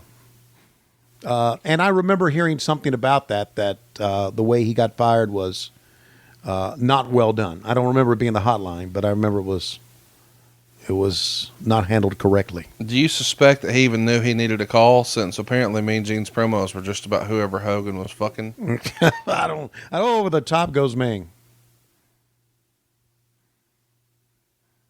I'm not so sure about that. And now, here is Kevin Sullivan helping out Ming. Wow, you can tell they're buying some time down the floor there, aren't you? Who would have been formatting the show as far as how long each match got? Like Kevin Sullivan? It would have been Sullivan. Absolutely. He was in charge of the booking committee. He was the booker, basically. You know, Kevin did a lot for us. I don't think there's any question, but maybe timing of these matches were not his specialty. Jody Hamilton also was instrumental in this as well. Jody worked like gorilla, right? Right, at the gorilla position. Telling him to go home, helping time the matches. But, of course, he would only time the matches based on the time that he was told the match should go, right? You're told they're going to go 3 minutes, 2.5 minutes or so, you give them a go home. What does the drawing mean on Kevin Sullivan's head? You know, that's a draw. He always had that, even back in the old Florida days. He would draw those. That was some sort of demonic sign that he had on his head. What do you think it means? It means I'm actually 2'1". Well, good for you. I thought you were going to go a little darker with that one. It means I'm a short 2'1" and a devil and evil. And I wish I was in the backstage area watching Johnny B. Bad get fucked. I got to say, considering last week when you were obsessed with Alex Wright's cock meat, I really expected... I wasn't obsessed. That thing was just glaring at you, man. I just kind of thought when Kevin Sullivan came to the ring here today that you would have made some sort of point to discuss it, but it doesn't seem like you were as high on old Kevin Sullivan's dong meat. Was his dong meat sticking out there? Well, let's take a shot of it. Well, Craig Leather's director, so we're not going to get the shot we want. Okay, a pick up in the pool. Crossbody 1, 2. Got a 2 count. Can you believe we're going to have to watch this whole match? Yeah, I guess we are. So, what's been going on in your life this week? Anything? Oh, pretty good, man. How about you? Well, I've been doing fine. Thank you very much. Hey, props to all the downloads that we got for both the last 2 weeks, I guess. Yeah. We tricked a lot of people into watching or listening to the Stunning Steve Austin episode. They didn't know it was going to be a turd. Yeah, well. But then last week, you really brought the noise. I think you did your best work so far at Halloween Havoc 1997. I appreciate it. And as we're watching or attempting to watch this match, now would be a good time to remind the fans to go to lowestrules.com, wouldn't it? You know, and what's great about lowestrules.com is they can finally pick up the low-key Big Hog shirt. And I feel like it's a sleeper. Yeah. But I still think the number one with a bullet is Tommy Young. There's no question. That has become a cult favorite, as has Bill's Glass Bottom Boat Tours. That's a big one as well. How proud do you think Klondike Bill would be to know that he's over like Rover with our listeners? He would love it. He would love it. As a matter of fact, he would listen to this and probably call me and give me more stories to tell about him. Do you have any fresh Klondike Bill stories you could share with us? Well, as this match is going on and we're all watching Ming stomp on the throat of Lex Luger, I do remember that one time, and Dave Penzer reminded me of this when I was on his podcast. There's a rib that has been played on the boys throughout the end of time where they have policemen come and arrest you. Right. And they did that to Bill one time, and everybody was dying. And what were they arresting him for? What was the excuse? The arresting was for some sort of sexual charge, which was obviously Bill. Sure. So he did it. I don't know if he did it, but he was very calm about it. That's a fucking unbelievable pile driver by Ming right there. Okay. And Kevin Sullivan looking, how much time is left in this match? Ooh, got a 2 count. So freestyle what you think Klondike was arrested for. But before I do that, remember, lowestrules.com to get your T-shirts, right?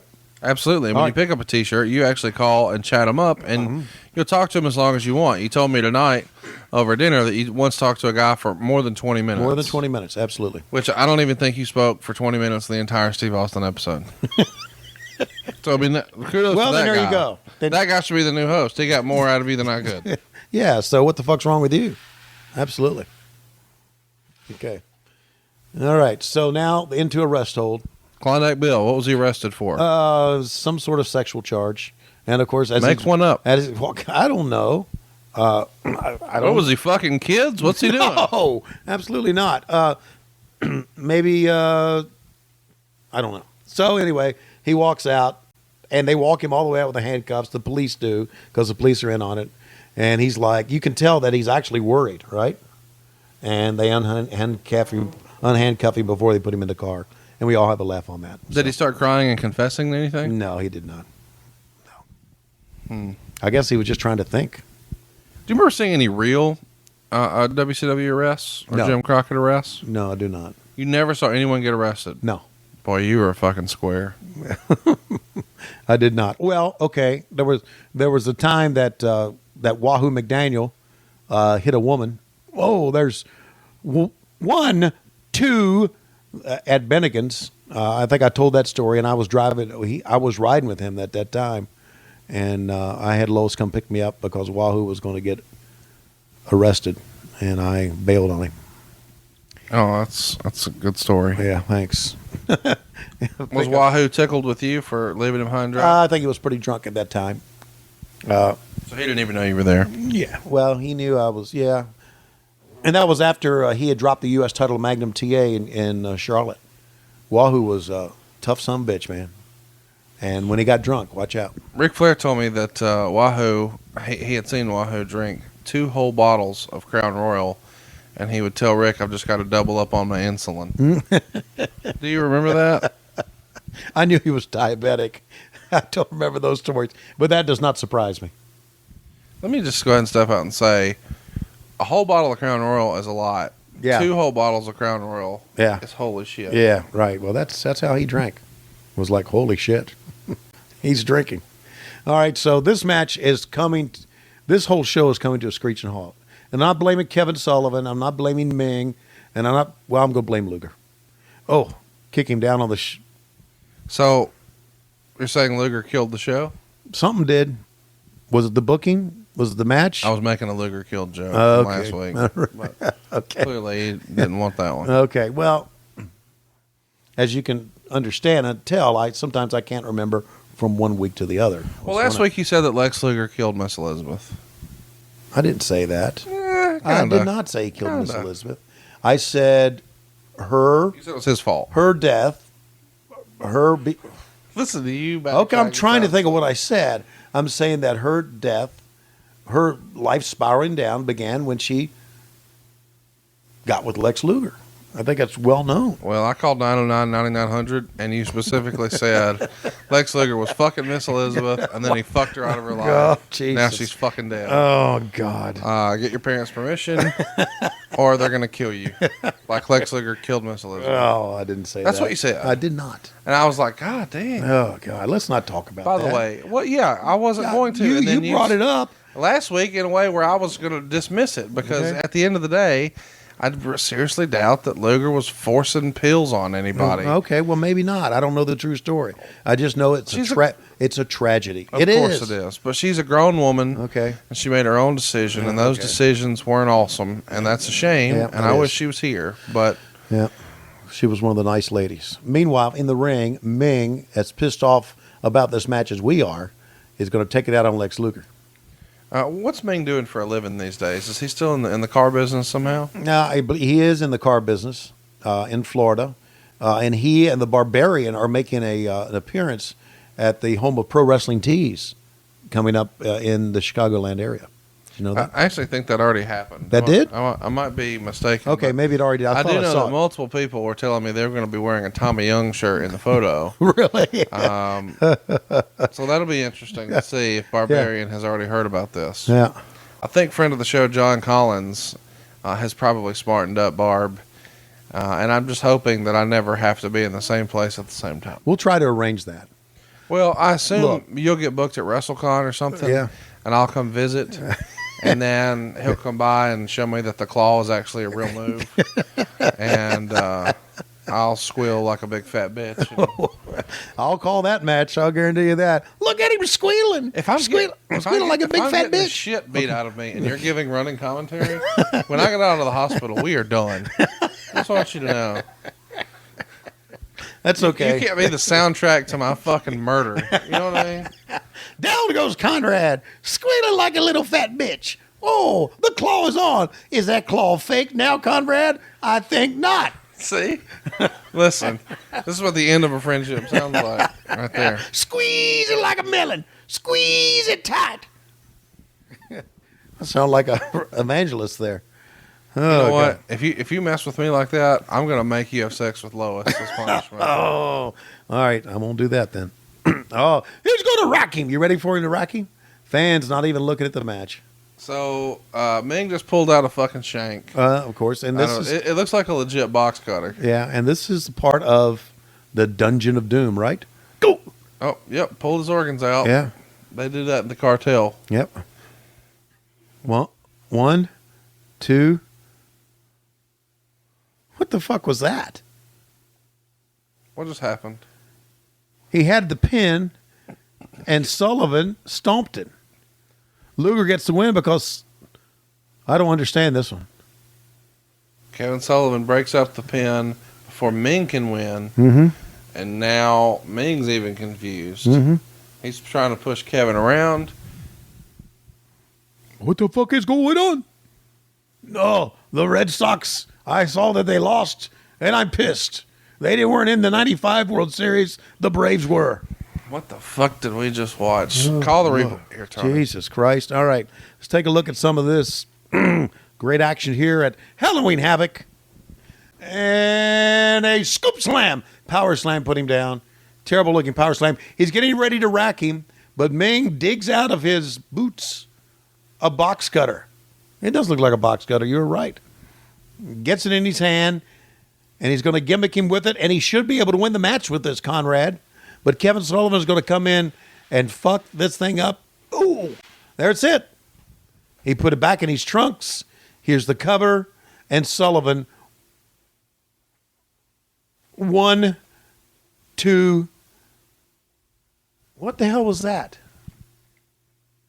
It was a baby kick, too. It's really weird. Well, yeah, it was. It was really, really weird. And I don't know what the reason was for Kevin Sullivan to do that, but Luger wins. You have a shit match and a shit finish. Meanwhile, let's go back to Mean Gene. Standing here with me is Super Dave. No, it's not Super Dave. It's the Giant. Giant, you one big motherfucker. And today, you're going to be on the roof with Hulk Hogan in one of the things that's killing this promotion. Talk about the monster truck. Now, we know that Medusa in the years to come is going to be a great monster truck driver. But I can see her in a monster truck. I cannot see someone as big, as tall, and as smelly as you being in the cab of a monster truck. Tell the friends what do you think about the monster truck, and what you don't tell us on the Wrestling Hotline. Well, Mean Gene, I'm going to grab your hand because I'm a big motherfucker and you're a little bald twat. And let me say this. Hogan, as soon as I beat you in the monster truck and you knock me off the building and we don't sell this shit, I'm going to go in the ring and I'm going to beat your fucking ass because I am the son of Andre. Well, not really, but that's what they're saying, that I'm the son of Andre. So I'm going with it. And pretty soon I'm going to be the big show. And then I'll make some fucking money.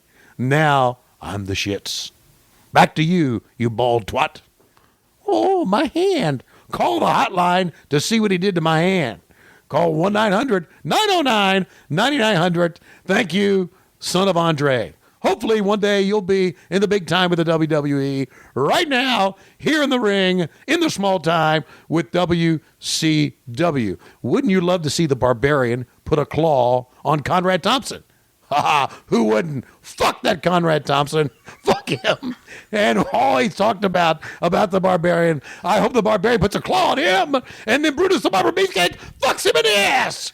That's it from the Giant, son of Andre. In 2 years, he'll be in the WWE, making money as a big show, and we'll all be out of business. Let's go back to you, Tony, and Bobby the Brain Heenan.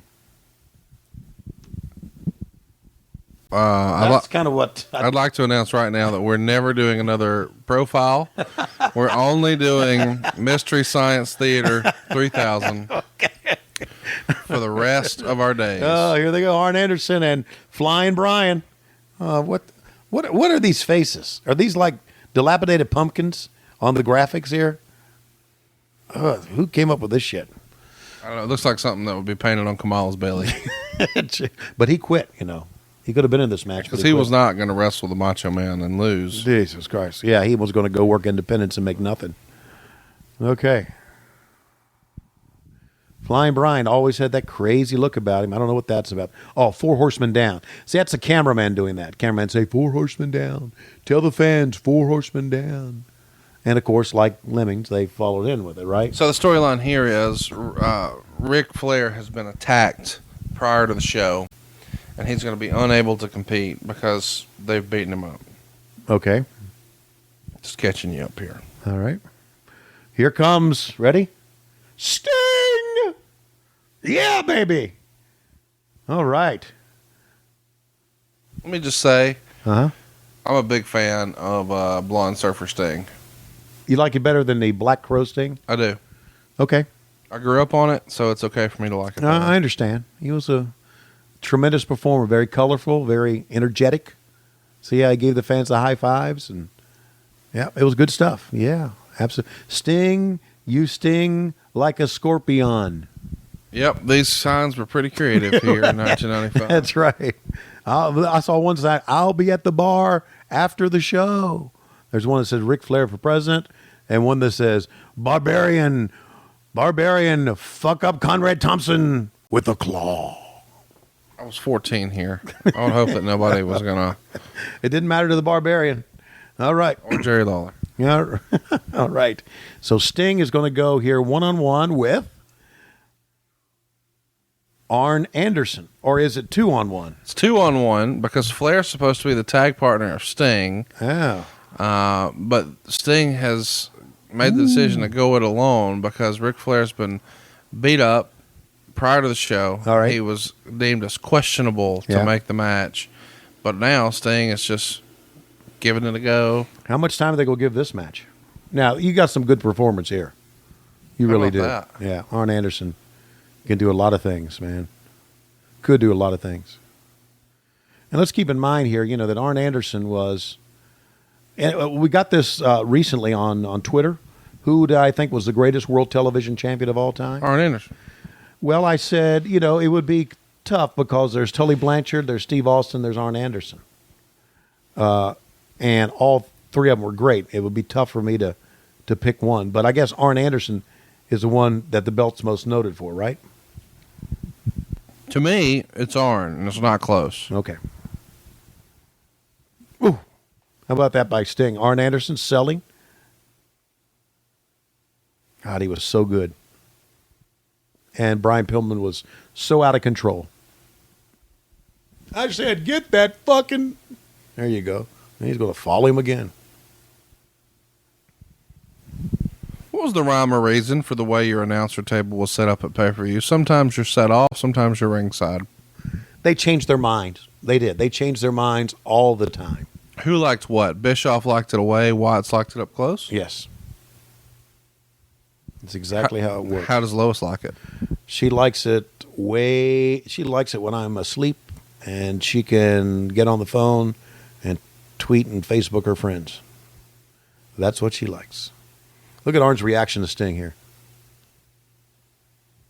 Into the ropes. Great shoulder block. There's the Sting we know. Arn goes down, sells it like $1 million, and so does Flying Brian. Are you surprised that Sting never tried to make a transition to working in a behind-the-scenes role in the business? No, I don't think so. I don't think Sting was... Well, I know Sting was not enamored with the business like many of the boys were. For instance, I'll give you an example. We go to MLW.TV, and you have our last show that I did. All the boys in the backstage area knew about the business, knew the history of the business, knew me, listened to the podcast, follows the business. I never thought Sting was a guy who was like that. Shows up, does his job, goes home. Exactly. Absolutely. And he made plenty of money, obviously. I don't think he wanted to have anything to do with the backstage area, the business. What about Brian Pillman? Pillman loved the business. Yes, he did. Do you think Pillman would be a contributor today if he was still around? I'm not sure. I don't see Brian Pillman. Oh, down goes both. Great maneuvers. Fans love that. I never saw Pillman as a guy that would like to be confined to a boardroom or a creative office or something like that. You know, and I've been in some of those booking committee meetings. Those things are challenging, man. You've got to say, okay, I'm going to stay in this room for hours with very little breaks when you create shit, you know? It's not for everyone. Pillman here, of course, doing a great job as a horseman. How did you like him as a horseman? I enjoyed him. Yeah, I enjoyed anything Brian did. Brian was really, really, really good at a lot of things. See how his facial reaction is, and he's shaking it off up top up there. That's subtle stuff that means a lot. Like, no, don't put me down. How would the boys have said they enjoyed working with Pillman? He feels like a guy who could be easily misunderstood. I think they like working with him. I think Brian was easy to work with. You know, Brian was known as being a loose cannon, and I think near the end of his career, he was more known as that. But I think as far as being able to work with, I think guys like working with him. I know Z-Man did. Yeah, they used to hot tag chicks, though. Well, it feels like Arn Anderson here, and I know we've talked about this before, he's one of those guys who feels like he's been 45 years old for 40 years. Yeah, I know. And it's because, you know, he has a little thinning on top, washed his hair, you know, combed his hair with a wash rag, has a head the size of a jack-o'-lantern, and a scruffy old beard. But he's not that old, really, here. And he doesn't look that much different today. And here's the double team. Oh, my goodness. Arn Anderson selling, holding his head. Jesus. As you can imagine, I love guys who can sell. And both these guys can sell their ass off. Look at this. He went down almost like Mickey J getting hit with a plastic container. Who would you compare Brian Pillman with to the business today? Today? Like, is there somebody in the business today that reminds you of him? You know what? I don't watch it as much as I should today, but give me a second to think on that. Well, you always hit me with these questions. A lot of people compare him to Brian Kendrick in 205 Live. Have you seen Brian Kendrick? I've not seen Brian Kendrick wrestle. No. Is there anybody on the main roster who reminds you of Arn Anderson? Wow. Can I give you a name you might not be thinking about? Okay, I was going to think Kevin Owens. Wow, I like that one. Now, check this out. He was questionable, but now he's back out here. Yep. Flair's here in street clothes, not in his wrestling gear. Uh-huh. He's got a bandage on his head. Right. And he's chasing after Arn Anderson. Right. He rips his shirt off, and the referee is pushing him back in this corner. So it feels like all of a sudden the tag match we were promised is about to happen. Right. Flair is here to team with Sting. All right, so here we go. Who were you going to say that Arn Anderson? Who reminds you of Arn Anderson? Well, I was just going to make some suggestions. Okay, I Kevin Owens, because Kevin is not cut. Arn Anderson wasn't really cut. I think a lot of people compare Arn Anderson to Scott Dawson. Okay. From the Revival. All right. And I know that a lot of people are high on Luke Harper, and I think a lot of people think his style may be similar to Arn's. Right. And I've even heard a few people compare Arn Anderson to a guy like Sheamus, which I wouldn't have necessarily made that association because they certainly don't look anything like each other. Right. But I guess the idea was he can have good matches with just about anybody. Right. Yeah, and that's good. I was thinking more of ring style and ring look than I was thinking about matches with anybody, but I can see that. So Flair on the corner now. Flair comes in like a house of fire, right? Yep. But now he just stands on the corner. Well, he's doing the old cigar store Indy and Larry Zbyszko deal. Right. And he's trying to build to the hot tag. And, of course, in the meantime, everybody's taking turns beating up on Sting. Right. Do you remember what's going to happen here? I don't remember what's going to happen here. Oh, I'm looking forward to this. Oh, okay. So we'll get a really good surprise, and Are you crunching on ice over there? I am. Okay. And now just in a little rest hold right here until they can plan their next couple of moves. Flair comes in with a belt or a shoe. Take one of these shoes, Schiavone, and buy yourself a house. I remember him saying that to me. There's a tag, and here comes Flying Brian. Up on top. Sting got the knees up in time. Oh, Brian with a great sell. I got to say, it tickles me whenever I see those old clips when he says, my shoes cost more than your house.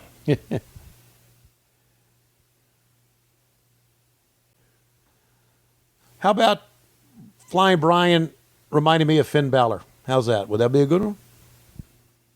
Finn can do some. Cool. Okay. Maybe so. Pick up in a belly back suplex. Arn Anderson sends him down. Flair needs the tag desperately. 1, 2. Arn Anderson holds on and Sting powers out. Flair pulling up those britches. You told us about that last week. Yeah, he did that all the time. He was just conscious of his midsection. And he wasn't the only one. A lot of guys did that when they got, late in their careers. They would do that a lot. And a lot of guys, after that, like Wahoo McDaniel, he went with a singlet late in his career. So he didn't have to worry about it. Didn't have to worry about pulling up the belly, or the trunks over the belly. And now a tag, Sting, the death drop, the death walk. He's almost there. He's almost there to make the tag. Brian gets Flair down, and Flair says, "Oh, motherfucker, I'm going to get you." And now the chase around the ring. Ring around the Rosie, and Flair back up. So they're setting this up for a very good hot tag here, it seems. I think I know what's coming here. I'm sure you do, because you've seen this long enough, right? Yeah, I think I know what's coming. This is pretty cool. I like it. I love swerves. Love swerves. My life's been a swerve. And here's a double team here. Sting being double teamed unmercifully. If what is going to happen actually turns out happening, I can tell you of a match that I saw that was similar to this back in the Greensboro Coliseum years ago, okay? So remind me of that. Okay. Okay. So Brian Pillman with the crossface, just working Sting. Sting doing a hell of a job of selling here. The face paint, the Halloween face paint, is coming off Sting. And down he goes once again. As a heads up, in real life, the reason Flair is being very limited here is he suffered a rotator cuff injury earlier in the week, and he still struggles with that all these years later. Yeah. I know a lot of wrestlers suffered with that throughout their career. Rick Steiner was one. Baron von Raschke, late in his career, had that. Couldn't even really lift his arms up. So, yeah, that's the kind of injury that really takes its toll on wrestlers. Flair desperately trying to get in, and I mean a double team going on here with Flying Brian, or Brian Pillman, if you will, and Arn Anderson. So how much time do they give this match here, Conrad?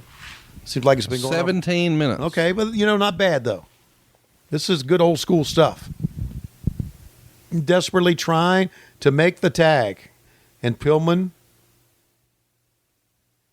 cuts him off, mocks Flair for a bit, and gets a 2 count. And he's not even trying to get the 3 count. He just wants to inflict more damage on Sting. Look at Flair reaching for Pillman.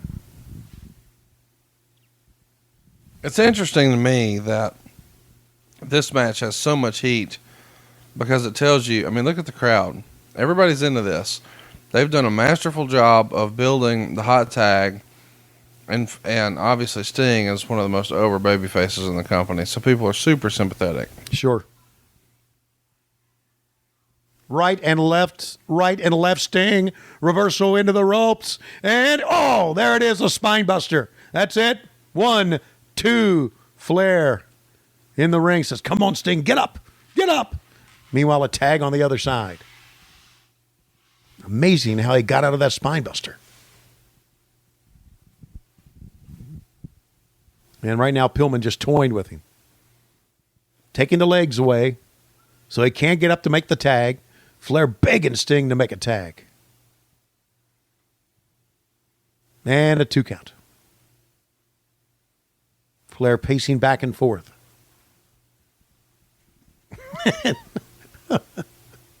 He was something else, man. Woo! And a strut. And a Thanksgiving turkey wish.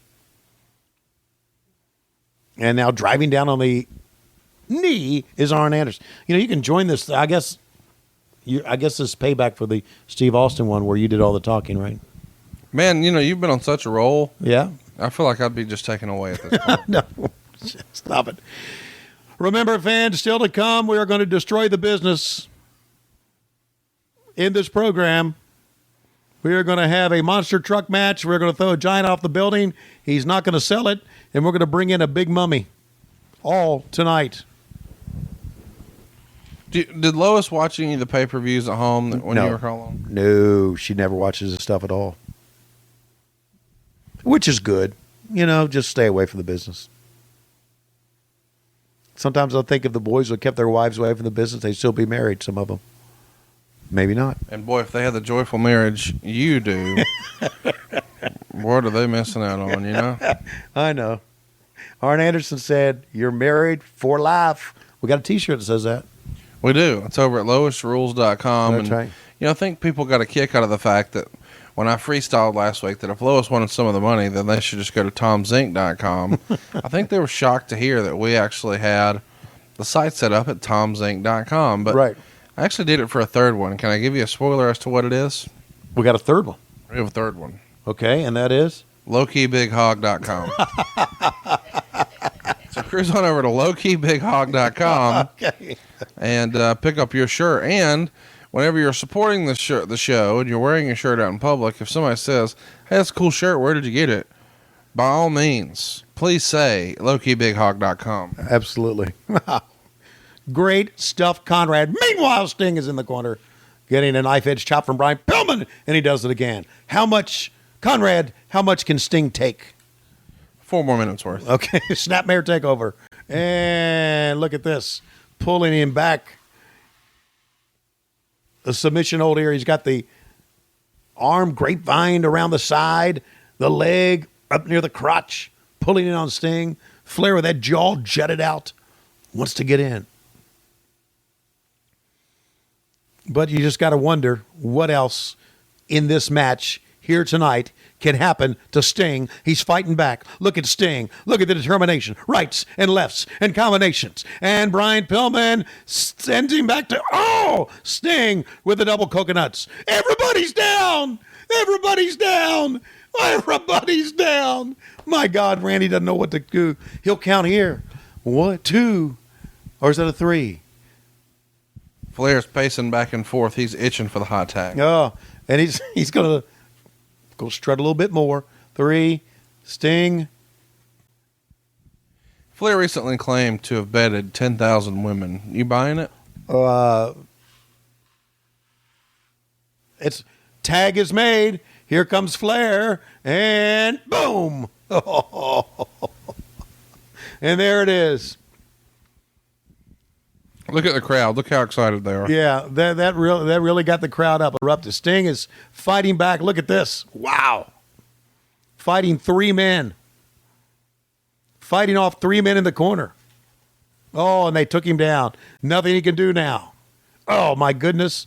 The Horseman. Now they're looking to the back for some help. Randy Anderson.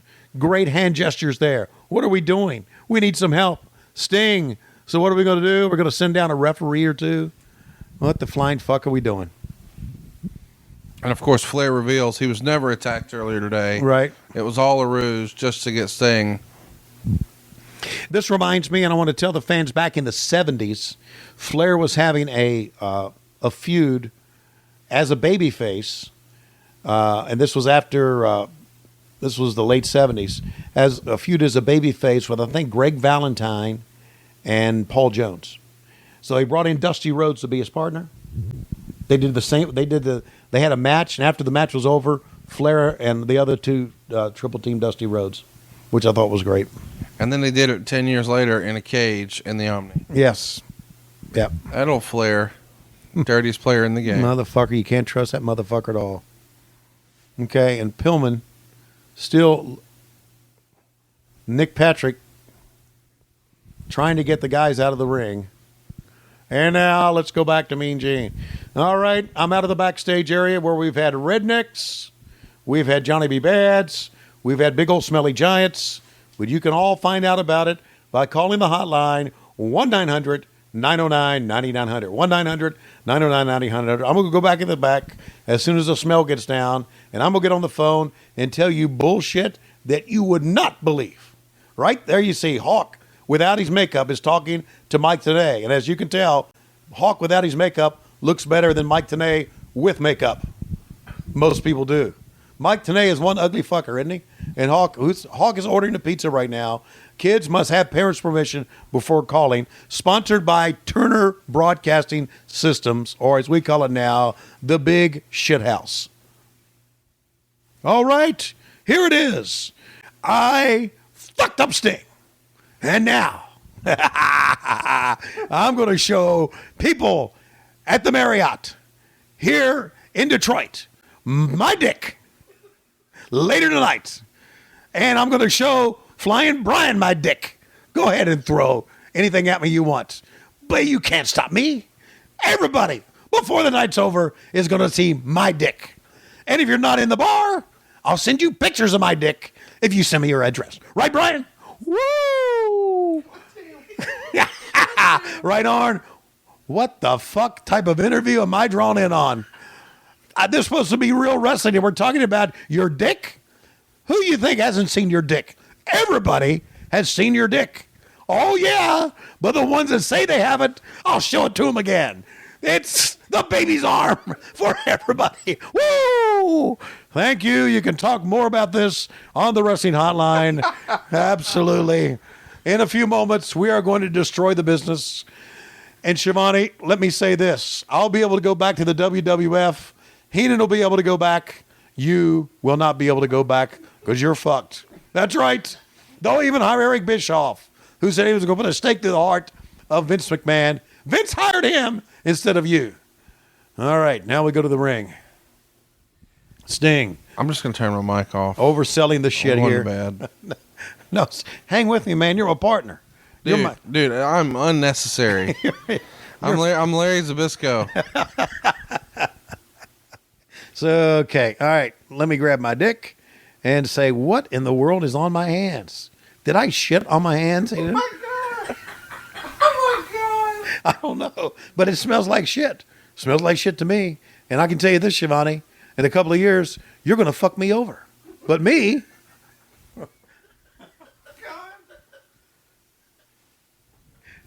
Oh, my God. I'm going to go on to the WWF. I'm going to be inducted into the Hall of Fame. And you'll be sitting doing radio. That's right, radio in minor league baseball. Don't look so forlorn. Look how I look over there. I know what he's talking about. You're going to be a Gwinnett Braves. Yeah, is this a rib? Yeah, this is a rib. I'm going to be doing radio. What the fuck? Oh, the motherfucker. And now let's go back to Lex Luger. And now Mike Tenay. Mike, is that circles under your eyes or are you a raccoon? Okay. Well, Lex, I just want to say that I'm not Gene Okerlund, and I don't know what the fuck I'm talking about, but can you say something to us about that shitty match that against me? Lex Luger, what can you tell us about the importance of the mask in Mexico? Mike, you're right. Luchadors, you suck. You have no business here in the United States where I, a person who can't talk, who can't work, who can't sell, makes millions of dollars. But I know where the drugs in Atlanta are. Miss Elizabeth, if you're watching. Stop it. Can you imagine if he wrote a misconnections to Miss Elizabeth? Stop it. Oh, yeah. I saw you looking at me. I'm talking about you, the luchadors. I want to snap into it. I'm talking about you motherfuckers who prance around with a mask on. You think it's a mystical thing. You don't know shit. I know guys who wrestle in the Congo.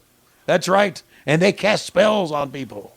And they're wrestling. They'll cast a spell on a guy, and he will be catatonic in the corner. I've seen that in the Congo. So don't tell me your luchador shit, Mike Tenay. The mask means nothing.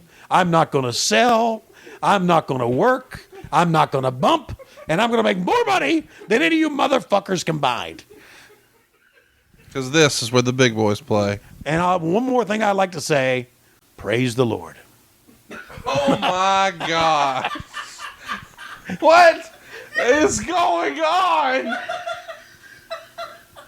We have gone off the rails. Okay. Going to hell. Yes. I've got to convert to the Catholicism just so I can go get a confession in. That's right. Thank you. Thank you, Raccoon. And thank you, Lex Luger. Now, Bobby, a couple more things we need to talk about.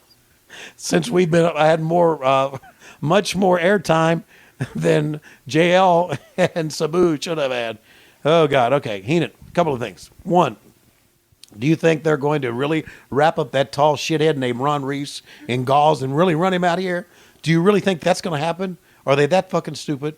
And number two, do you think when the Giant falls off the Cobo Hall Arena or the Joe Louis Arena, do you think he is going to be at least bruised, battered, or is he going to fall in the Detroit River and at least be wet? Only thing I know, Schiavone, is that you fucked me right at the end of WCW, but that's okay. That's okay. I went back to Vince, and what did you do? Nada. Nothing. You became a humanoid. I went back up to the top.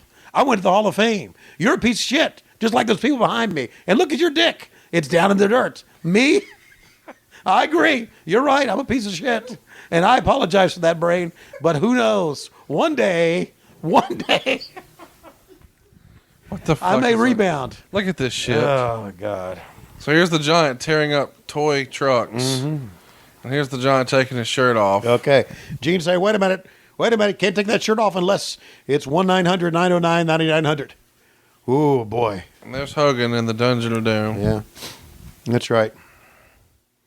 You know, I actually got I got a lot of shit because of this. Were you there when they shot these? Yeah, all of them. And so when they did it and they say cut, yeah, did you go, nailed it? No. I would say, oh, it's hot as fuck here. I got to get out of here. That's what I would say. When this angle happened, when they attacked Hogan at the Dungeon of Doom, Eric thought I didn't sell it enough on TV. Well, you didn't. Really? I thought I did. So how about this? Okay. The Giant is chasing down Hulk Hogan with his monster truck, and he runs over the motorcycle. And of course, he pretends to break his neck. And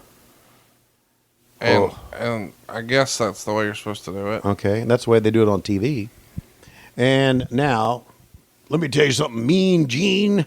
You could break my fucking neck if you want, but I'm still gonna make more money all you motherfuckers combined. Okay? Because I control my gimmick. If I don't want to fucking do it, we ain't gonna do it, right, Jimmy? And I may not do it. I may wait until bell time to say, fuck you guys, I'm not doing a job. Oh my God. Oh my God. This hurts. That's just what he could have said. I don't know what he really said. I just peed a little. Oh, God. Choke Slam City. All right. Yeah, this, by the way, that's neck bracelet I wore. I was just going to say, it looks like the way you move your head right now. Yeah, earlier in the year. Now check out this ugly woman attacking yeah. My God. Hulk Hogan. They're going to do another neck break? It's Kevin Sullivan. Who made a more attractive woman? Kevin Sullivan or Ric Flair? I thought Rick was a beautiful woman. What are you laughing about? I agree. I'm a big Charlotte fan myself. Yes. Yeah. Mm-hmm. Do you know that Silva is secretly in love with WWE superstar Charlotte? Yeah, I do know that. Oh, he's told you too? Yeah, and I told him that I saw Charlotte recently, when I went to visit her dad. Yeah. And got to hug her, and he didn't. So, wait, there, Dave. Sullivan. I am King Curtis. Inside of this is a $1 million cookie that you rub your tongue against. You'll see frogs tomorrow. Meanwhile, this package is going to go on and on and on. To be clear, the idea for a long time was supposed to be that this is the Yeti. And I thought the Yeti was like an abominable snowman. Yeah. But apparently it means mummy. Mm-hmm. I was lied to my whole life, I guess. Well, I guess you were too. Oh man, look at that! And nothing like shitty graphics to really hype up a Holy main event shit! match. That truck turned into Hulk Hogan. Okay. This is like a Transformer in reverse. Okay, well, the build up. How big's the Giants hog, you think? Whoa, like a roll of bologna. Oh my God, who is this? This is it. God, I don't know. It looks like Klondike Bill. That's what I'm saying. It kind of looks like You don't recognize your friend? anorexic Klondike Bill. All right, here he is. He's Bob Chandler. Bob Chandler, nice to meet you. Now, you have gimmicked these trucks to where these trucks are going to go after each other. It's a sumo-type truck. Now, I've taken over the company. I want this fucking thing to work. We've had shit on our TVs for too many years. Tell us what you're going to do. Well, I have no fucking idea why I'm here. I've had Alzheimer's, and I just think I shit tapioca. Who the fuck are you? Alzheimer's. Oh my God. Why were you replaced here? Did you say, fuck this, I refuse to call Who this? the fuck are you? Well, I'll laugh here. What's your name again? My name is Eric Bischoff. I turned around this company. We're going to have trucks, and then we're going to bring out a guy in fucking gauze, and we're going to call him the Yeti. Now, Bob, don't have a fucking heart attack. Don't shit yourself, but thumbs up to you for being here. You're old, decrepit. You're about ready to keel over dead. And we want you to sit here and watch this match with us because right now I understand they're getting ready. And let's go up to the top of the Cobo Hall next door where the sumo truck is getting ready to go. We taped this on Saturday. Doug Dillinger really thinks he can get in between them. Okay. This is our... By the way, that guy on the left is still with the company, I believe. what the guy, the blonde hair guy? Yeah. Is he still with what company? With the monster truck I think company? he's working with the WWE. Oh, is he? Because he worked with us for many years. He was like our stunt guy. He's still there. Well, yeah. He's walking around WCW, the WWE somewhere right now. All right. So, meanwhile, what's Doug Dillinger doing? look at Doug Dillinger saying, "Well, you one big motherfucker." He looked at Hogan and said, "Man, thanks for coming. We're all making money." And he said, "Okay, here's the deal. Here's the deal. Okay, Stanway, you are going to go that one truck. Get that motherfucking truck. Get in the fucking truck, okay? And Hulk Hogan, you're going the other truck." Look at the front of Hulk Hogan's truck. It's got the big gold belt. The big gold belt. And now we're taking a look at the outside of Cobo Hall, which is right across from Joe Louis Arena, as you can see. How much crime is taking place in that city at this very moment? Yeah, at this moment, who knows? The biggest crime is about to start. The crime of wrestling. Okay. We should probably have Medusa here helping us call this because she knows a lot about monster trucks. I don't think she's done this type of dumb And, shit. and she could sit right here on my lap and help me call it, is what she could do. Would your shorts move? No, my shorts don't move at all, man. And of course, they take a lawnmower to start up the monster trucks. And here we go. The idea is to push the other person out. You ready, Conrad? Yes, sir. It's some Alabama shit right here, buddy. You ever gone to a monster truck show? No, sir. I have all my teeth. Okay, just so we know. As you can see, here we go. Sumo trucks. If he pushes Hogan over the barrels there, the Giant wins. Now, I do believe we have in the trucks, yes, cameras. There's Hogan selling it like he's doing something. And, boy, the truck of the Giant needs, you can see its ribs. It needs something to eat. Pushing it back the other way. Look at Hulk Hogan's big guns on the truck. There's the Giant. See, I really think there was somebody else in the truck driving this thing. I think they were just gimmicked up. Well, the whole thing's fucking stupid. I Well, of can't course it imagine is. a scenario where Hulk Hogan is like, yeah, I'll jump in here and do it for real. Well, again, this is a crossover thing they wanted to get because monster trucks are big with people who don't have teeth. So they wanted to bring in that. And what a better way to do it than in Detroit? I thought maybe this would be much better in somewhere in Alabama, but Detroit will work out fine. Watch close. I mean, no one is giving an inch here right yet. Sumo monster trucks. As you can see, it's very wet outside. It had been raining all day. This was a long shoot for all of us. I was here during that shoot. And this was also the time when the Atlanta Braves won the World Series. This same night when this monster truck was shot. You awake there, Conrad? Dave, Conrad's falling asleep on me here. This same night when the monster truck was shot, the Braves won the World Series in Atlanta. Which is 1995 in October. From worst to first. That's right. Well, somewhat, yeah. Eventually, and that's it. Was Hogan knocked out?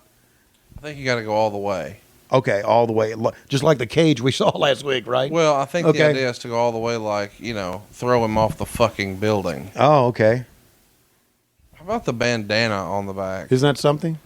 That truck was really pretty well done.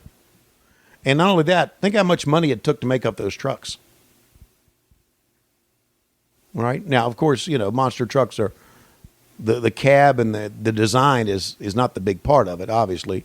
The wheels and the axles and the transmission and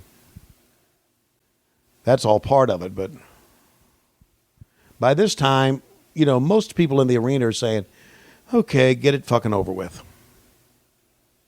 Don't you think so? No doubt about it. I mean, it seems like a monumental fucking waste of time. Yeah.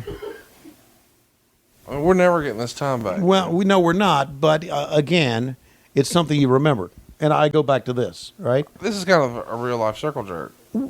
Well, Okay, there it is. The explosion, that's it. The Giant won.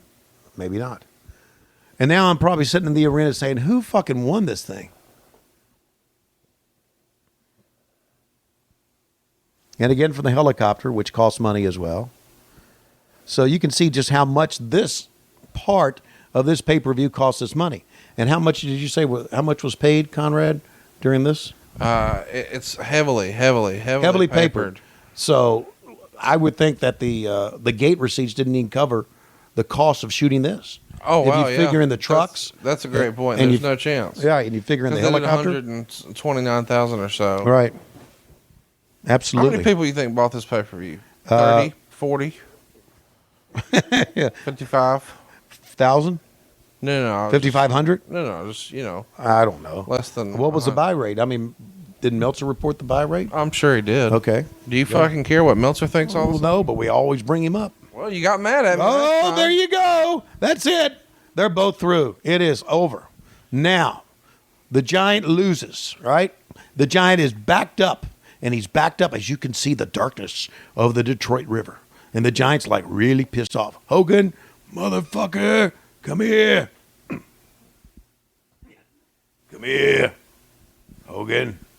Okay, you may have won, but I'm going to fuck you up. And now there's nowhere for Hogan to go. Oh, my God, oh, my God. They are right on the edge here. What are they going to do? Jesus. Could it be that Hogan's going to be thrown off into the Detroit River? Why would Andre Son be trying to kill Hulk Hogan like this? I don't know. But do you really think that the river is right straight down below him? Okay. Oh, my goodness. It's the Clash of the Titans. Whoa! No! What? Oh, and my God. What's happened, Tony? The Giant is dead! The motherfucker's dead! What's Hogan doing? Fleeing the scene. Yeah, running like a little scared bitch. Oh, God. How come whenever Hogan commits a crime, there's a camera rolling? Okay. Oh, and look. The river. Do you see his head? Was that the Loch Ness Monster? Do you see his head floating around? Was that his dick up in the air floating up top? I don't see anything. Whew, my God. Let's bring in the lights. And let's go back to the ring. What the fuck happened? Anybody know what happened? Bob's saying, well, I don't even know what the fuck I'm doing here. Heenan's saying, well, I got to fart. Wait a minute. Oh, Heenan going to oversell this shit. Oh, God. Okay, he wiped his brow, put it back in there. Heenan said, I don't know. Okay, shit. Fuck. Only thing I know is that Schiavone fucked me over. Oh, my God. Oh, my God. And I never forgave that son of a bitch. Eric's If I ever pretending. see that motherfucker in a restaurant, I'm staring a hole. I'm staring a hole down. Eric's talking to somebody. Eric's, I'm the boss here. Hey, Okay. where is? Tell him we're canceling the podcast. Tell him I'm tired of his shit, and I'll tuck in my goddamn t-shirts if I want to. Okay. And tell him to stick the Illuminati up his asshole. Okay. Bob, we will have someone come and cart you Stop off. asking me questions about SummerSlam. I didn't watch it. I played with my fucking dog and drank this Buffalo Cody beer. So fuck you and fuck Cesaro and Sheamus. I'm not talking about that shit anymore. I got to go. I asked about the end of it. God damn it. I'm out of here. Could we get a dolly to get Bob off the set here? I think Bob has shit his pants. Bob's dead. Okay. But Elvis lives. And Crockett Crockett's doesn't. dead. Okay. Absolutely.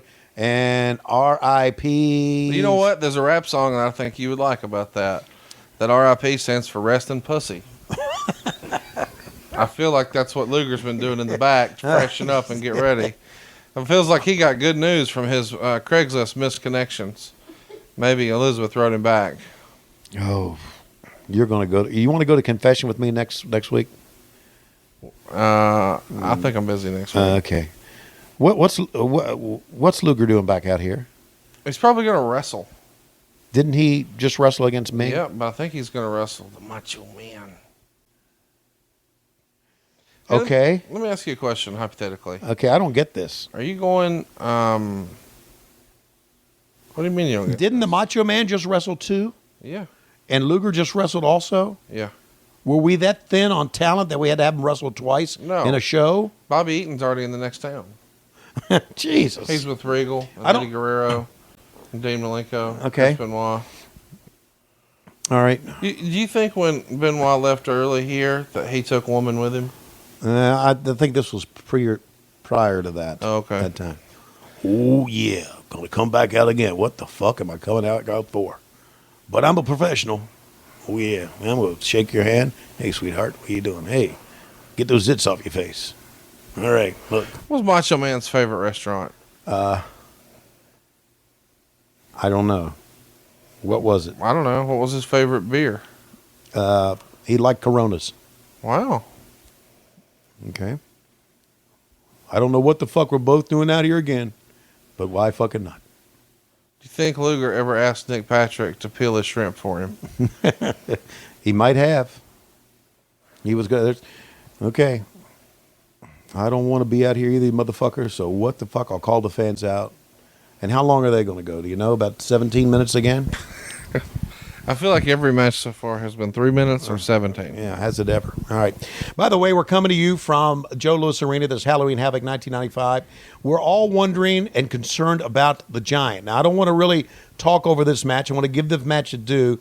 But, Conrad, we just saw the Giant fall off the edge of the Cobo Hall, and it looked like maybe down into the Detroit River. We have to wonder, is he drowned? Is he deaded? What the fuck is going on? Is there a big grease splat on a road somewhere? Did you say deaded? Deaded? I said drowned too. You said deaded. Deaded or drowned. Okay. How does one get deaded? Gets thrown off the Cobo Hall. And then boom, you're deaded. And then you're deaded. Okay. And now, meanwhile, have they been asked for the bell yet? Well, we have the fucking mute on, Tony. Okay. How would I know? Okay. Well, The referee would say bell, bell, bell. You're saying all these guys are in the back getting pussy, jerking people off, and murdering, but now we're concerned about the bell. It's just a point of contention. But hey, here's the deal. Oh, look. Jimmy Hart's. Jimmy Hart's already dressed for the funeral. Okay. Yes, he is. Here's the deal. Once they step through the ropes, I'm a professional. You know, Okay. Jimmy Hart's here, Yeah. and he's in all black because he knew one way or another there's going to be a burial. That's right. Maybe, Maybe the Giant. or maybe just WCW. Yeah, I think the latter is what happened eventually. Oh, well, we can look back on this now and laugh and think it was silly and stupid, but there was a lot of, and I'm going to say this sincerely, and I'm not saying many things sincerely during the show. As you know, there was a lot of time and effort, production-wise, put into all this. There really was. These guys are going to go 5.5 minutes or so. Whew. Meltzer wrote, next came the Sumo Monster match. This match was actually a compilation of about a 5-minute live match and several hours worth of taping the previous night. They Right. actually had 2 monster truck drivers along with Hogan and the Giant inside the truck, faking like they were driving. Right. If you notice, all the in the truck shots were identical and spliced in badly, which gave it the Planet 9 look. Wow. The Dungeon of Doom truck looked cool. Even Hogan's truck looked like it was on steroids. After the match, Hogan and the Giant argued, shoved, and punched, and eventually the Giant lost his balance on a ledge that was supposed to be overhanging Lake Michigan, although there's actually no part of the roof of Cobo Arena that overhangs the lake. There's actually a parking lot totally surrounding the building. Anyway, the Giant plunged to his death, or so we were led to believe. Angles like this are the reason pro wrestling in this country is in the condition it is in. Yeah. Well, your thoughts? My thoughts is I'm glad you have the recipe for us getting back on our feet, Dave Meltzer. Okay, so you believe here that I believe it was bad. I don't think you can blame shit like this for wrestling being, well, maybe you can. Macho Man outside. Meanwhile, when it comes in between the ropes, I'm a pro. Okay? nobody can argue that. Okay, so at least I try to be. You're rolling, man. Yeah, so, yeah, you know. Heenan may have hated me. Okay? Vince may have said, we're not going to hire that fat fuck ever again. I don't care. Okay, it's fine with me. And they go down onto the floor. Luger with a double axe handle. Didn't we just see these guys wrestle earlier in the night? We did. We saw them wrestle different opponents, though. I don't get this. You were satisfied with Macho Man in a minute and a half with Zodiac? Well, no, I can't see why you would have guys wrestle twice in a pay-per-view. Maybe there's something missing here. Maybe they told them to go out. Maybe it's a tournament for a title shot. Is that what it is? I don't know. I mean, you were here. I was 14. Come on, it was stop you fucking laughing. I was 14. Okay, I know you were 14 and I was here, but it was 20 fucking years ago. Okay, so I don't get it. In all your research you did for this week's show, you didn't know? I didn't know, and I did a lot of research for it. And here they come back to the ring, and now we're getting. Oh man, that was a pretty stiff shot that time by Savage. Savage going up top, reaching up for the big double axe handle, and Luger caught him on the way down.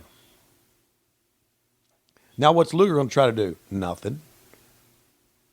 As he goes over to get him into the corner, Jimmy Hart talking to the referee, reversal in, knee to the jaw. That's going to be it for the Macho Man. Luger's got his foot on the ropes. Will somebody fucking count? My God. And Macho Man gets out of the way, scoots out of the ring. Meanwhile, apparently, they are reciting. I don't know, but they continue to talk. Oh, my God. Finally, the bump that we should have seen like 3 minutes ago comes. Jimmy Hart goes down. Big elbow by the Macho Man. 1, 2, 3. And Luger basically has kind of been pinned twice here. One time Kevin Sullivan saved him, and this time no one could. And your winner, the Macho Man, Randy Savage. It's worth mentioning, Meltzer wrote, Savage hit the elbow off the top for the pin. Given what was happening later in the show, this finish made no sense. Quarter star. So next up, of course, is our main event. What did you think of the giant Macho Man hats that were in the crowd? I've got one in my attic. Do you ever wear it when you're making sweet, sweet love to Lois? No, I do not. In my head, you did like a Magic Mike routine where you got down to your button in a fur coat and that hat. Yeah. And you just strutted that ass and shook your button. And now Chris Schiavone's here. Yeah. You know what? I did not. Macho had a handful of tights that time. I did not, but that's not a bad idea. Let me ask you this. That's not a bad idea. You got 5 kids, right? Yes. Which one of them was the most fun to make? That's a personal thing, Conrad. But it was the twins. Thank you. Okay. Okay.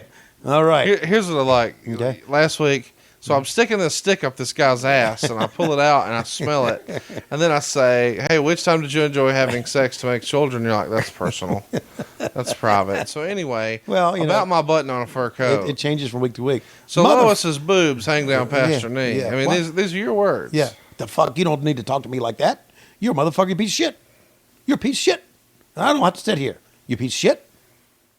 You're a piece of shit. And I'm gone. You're a piece of shit. All right, I'm a piece of shit. You were Keep used going. to that, though. Keep going, huh? Did Bobby Heenan ever like you? Oh yeah, we were good buddies at one time. And it's what we don't know what the fuck's going on here, do we?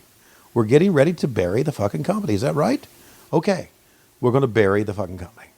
Now, Heenan, sit back down. I hope you are okay. Put your headset back on, you fucking weasel.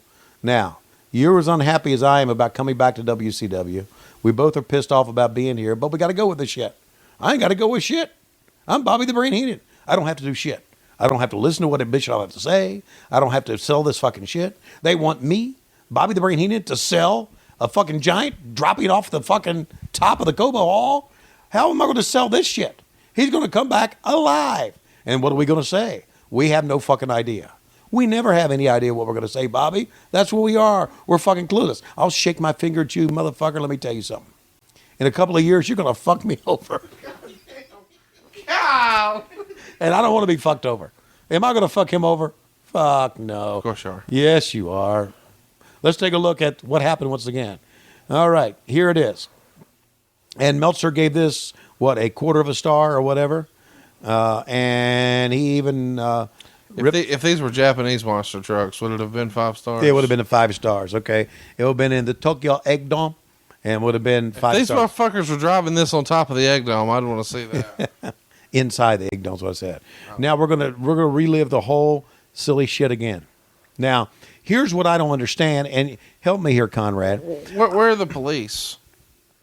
They were booked at Palace of Auburn Hills. I'm just saying. That's one of Sting's favorite places to sing. If you murder a guy. Oh, the police. I thought you meant the rock group. And so... Wait, but you got Sting down pat, but Yeah. it's the police that throws you off. That's right. Okay. Okay. So here's my question is, now, as a shoot now, you know, we're arguing with each other here. We don't know what's going to happen. We don't know if the Giant's going to come in hurt, you know, in a sling maybe dragging in a broken leg, or he's going to be all wet. Okay, we have no idea. The only thing we do know is that Hogan killed him and ran away like a little bitch. Tell me how this really happened. You were there when they shot this, right? Yep.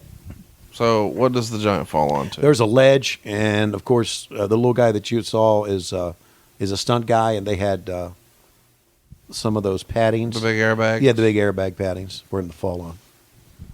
And that's how it happened. How far of the fall was it to the airbag? It wasn't far at all. It was a ledge down to a second ledge. Was the Giant nervous, or was he cool? Oh, I think he was. Well, no, I know he was nervous about it. Absolutely was. Because you just never know. If you get up on that ledge, you never know what's going to happen. My God, what's he? Is Heenan on his knees? Yeah, he's trying to keep a job. Okay. He's selling it. I have to give Heenan a lot of credit here. He's selling his ass off for a shitty angle, isn't he? It feels like you guys have had a lot of heavy lifting here. Yeah, I know. This is. I thought the show was shitty. I had no idea. Let me mention this. Van Hammer got in a little bit of trouble here when his physician was indicted on 83 counts of prescription drug violations. And one of those included Van Hammer being prescribed 59 times between October of 93 and August of 94. And that comes out here around this same time. When did you know Van Hammer was on the gas? First time I saw him.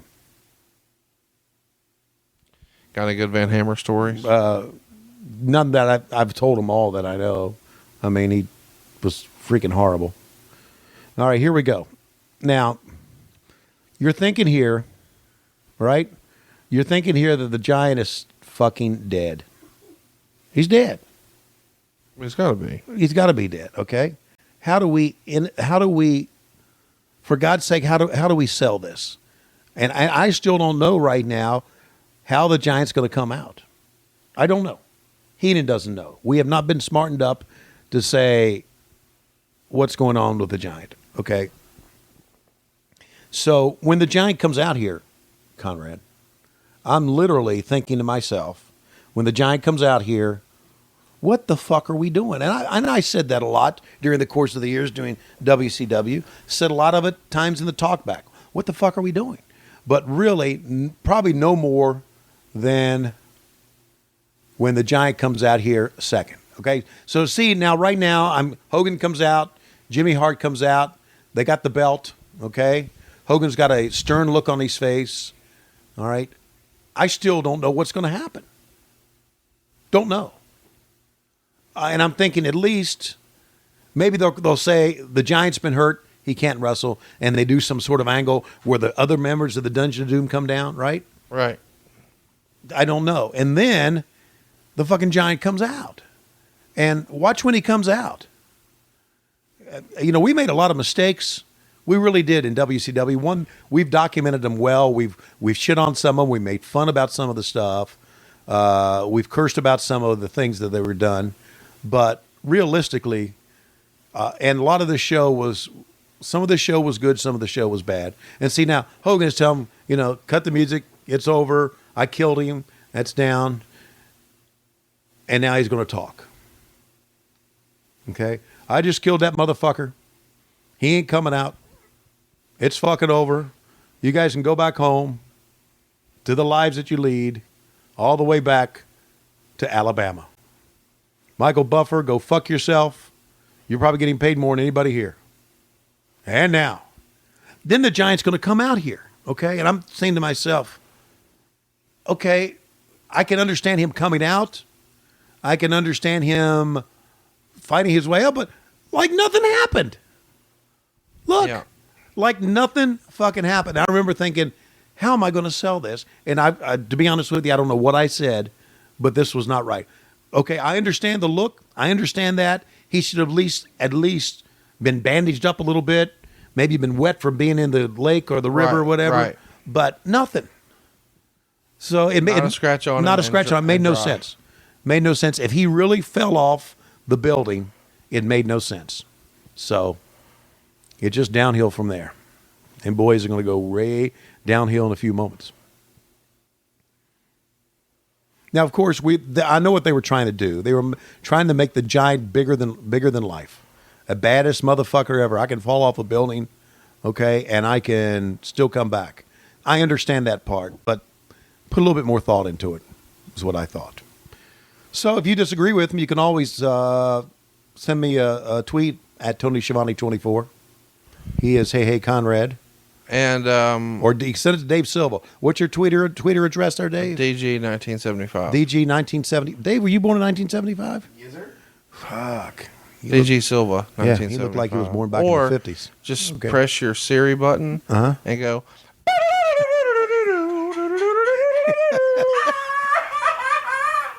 See? I mean, Siri did all that. I didn't do any of that. Okay. All right, now they go. And, of course, now here Hulk Hogan had a legitimate threat. Look at what Hogan's wearing. He's got Kevin Sullivan's demonic forehead. What the fuck is he wearing? Okay. Between that and then he's wrestling in cowboy boots. Right. This is kind of a foreshadowing of Hulk Hogan turning bad in the black, right? Yeah, it's a trial run. Right. All right. The Giant, wobbly. Hogan says, I can't get him down. Great facials from Hulk Hogan, and let's do it again. The fans are not buying any of this yet. The fans are saying, didn't he just fall off a building?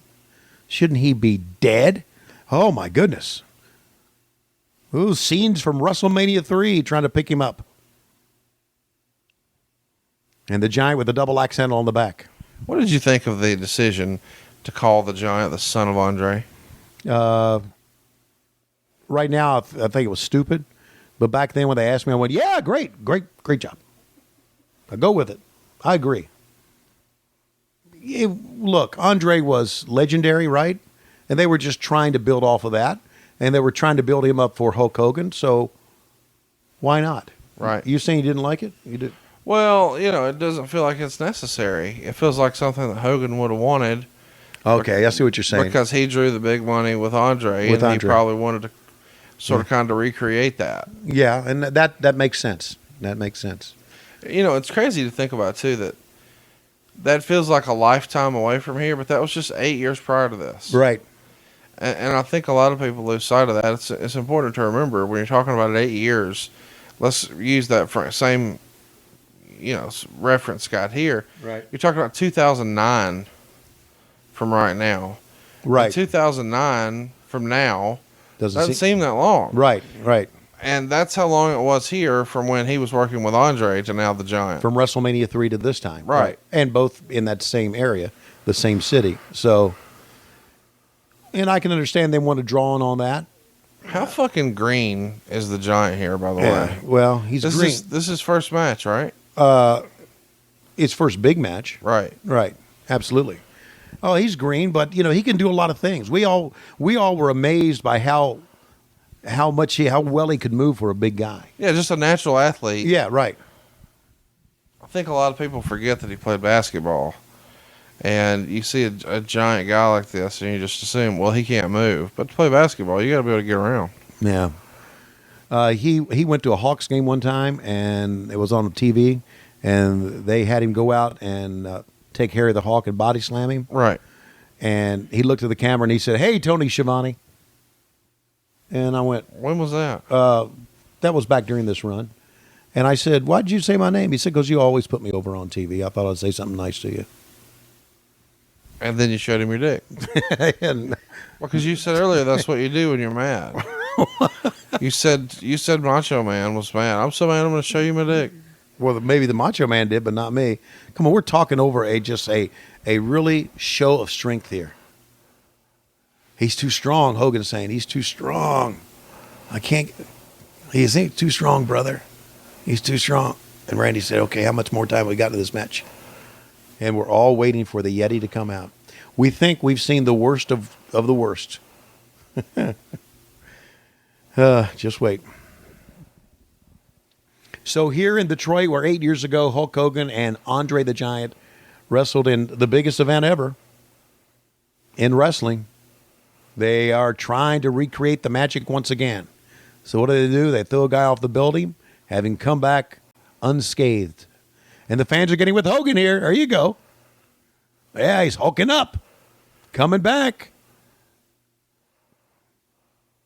Look at Randy Anderson, referee doing a great job. He's into his, in the midsection. Saw that one coming. Elbow in the back. The Giant was so versatile for a big guy. Oh, boy, they fucked up that spot. Hulk Hogan in all black or Hulk Hogan in yellow and red? Which did you prefer? Well, yellow and red, because that's how I first met him, and I was there in '89 during the run of Hulkamania. And down he goes, because those are his colors. He made those colors famous. And just so happens that Kevin Sullivan is in yellow and red. How about that? And now the Giant going to try the big leg drop. And Hogan hulked up. Oh, baby. No. You've seen this many times. Here we go. He's hulking up. Fans are going crazy, I think. And a right hand to the head. And they're going to do it again. Staggers the big man back. Back up against the ropes. Going to go to the other side. Head first. Going to go to the other side. Head first. Oh, boy. This match is really slowing down. Wow. You enjoying this, Conrad? Well, I'll tell you, it's kind of in slow motion now, isn't it? Well, we thought Age in the Cage last week was slow motion. Yeah, this that was much better than this. We're at a crawl here, and wow, I don't know what it is about this card. It feels like all the matches that should be short are not, and all the matches that are long. And I think we can agree that Schiavone and Heenan had too much camera time. I like that we're talking about ourselves in third person. Okay. Yeah. You want to guess about how long this match goes? I don't know. It's way too long already. Just guess. It goes 16 minutes, 17 minutes? 16 minutes and 57 seconds. Wow. What is it about 17 minutes in this fucking show? I don't know. Well, what they would do, they would say, how many matches we got on the card? We got 7. Okay. We want to give 17 minutes each match. Yeah. And then we break it down from there. So here's something I learned when I was doing research here. The original idea was that the Giant was supposed to be Giant Gonzalez. I think most people most famously remember him as being Elegante, but he's supposed to be the Giant Gonzalez character, or some incarnation of it here. but he winds up going AWOL after being hospitalized in midweek after getting into the country here to do this angle. And he's actually, the original plan, but of course that all changes and they have to call an audible. So they get Ron Reese. Do you remember this supposedly planning to be Giant Gonzalez? No. I thought it was Ron Reese the entire time. So they were going to bring in El Gigante to do this? Supposedly, Okay. From WrestleMania 9, Right. Giant Gonzalez character, the guy who was the former El Gigante, Right. was supposed to be in to play the Yeti, Okay. and that doesn't work, so they call an audible, they get Ron Reese. Well, there you go. And, of course, that was about it for the Yeti, wasn't it? Yes. Oh, Well, my not God. much more. Not much more. This was, according to my report here, this was Hogan's final WCW match until February or March. While there was no apparent communication between Hogan and the WWF for him to go there in '96, if WCW felt any serious chance of this happening, there's no way they would have kept the belt on him, and it's doubtful that Jimmy Hart was going to shoot an angle against Hogan, as their long-term plans are to stay put. So the reality is, people are thinking Hogan's done for a while, Right. but they're keeping the belt on him, so maybe he's not going to be gone as long. Do you know why Hogan was taking time off here? Is he making a shitty movie? Does he just need some time off? It was all part of his what he wanted to do. I mean, he wanted to make as much money as he could and wrestle as few times as he could, and basically got what he wanted. I don't think anybody's getting what they want in this match. Well, no, not at all. It's pretty brutal right now, and why not a bear hug, and show you the strength of just picking up Hogan like a rag doll here, and fighting him around. This is pretty brutal. Fans were kind of getting into the Hogan chant, trying to get him back, and now Hogan's trying to get him back into it. You see the kids up on the left here, and they're getting excited now, and they're trying to get Hogan into it, but and there's always some jackass waves to the camera. Down on the right there, yeah. Are we getting close here? I don't know if we're getting close or not. That's what she said. Okay, and now, of course, again, it's when the Yeti comes. Again, this is one of those things where he's going to. And Ron Reese wasn't much of an athlete. He's just big, and he's going to try to fuck Hulk Hogan in the ass. Look at their faces. What are they doing right now? Okay. What is the Giant doing? The Giants. I feel like they're docking. The Are Giants. you in the loop on docking? docking? Can I tell you about docking? Please don't. It's when two men touch their penises. Okay. And one man takes the extra skin, his foreskin. Oh, please. And he rubs it over the other man's head. Stop. Because Hulk Hogan's coming back, and the kids are into it, and you're talking about some shit. I am a real American. Fight for the docking. right of every man. Look at him pick up Hulk Hogan like he was a 200-pound child. And Hogan getting back up. But the Giant is relentless. Let's face it, Conrad, he fell off the roof of Cobo Hall tonight, or last night, but he fell off the roof of Cobo Hall, and he came back unscathed. And now, again, going back, he's biting Hulk Hogan. That was kind of a little romantic bite there, didn't you? Yeah, and he's licking the armpit. I mean, Johnson is some kinky shit. First with the docking, Yeah. then with the biting. Yeah, and the odds are he took a shit in our room earlier tonight. As we already said, he's looking at himself in the monitor now, see? Yeah, there you go. Kevin Sullivan staring in. I always thought that Kevin always acted crazy on camera.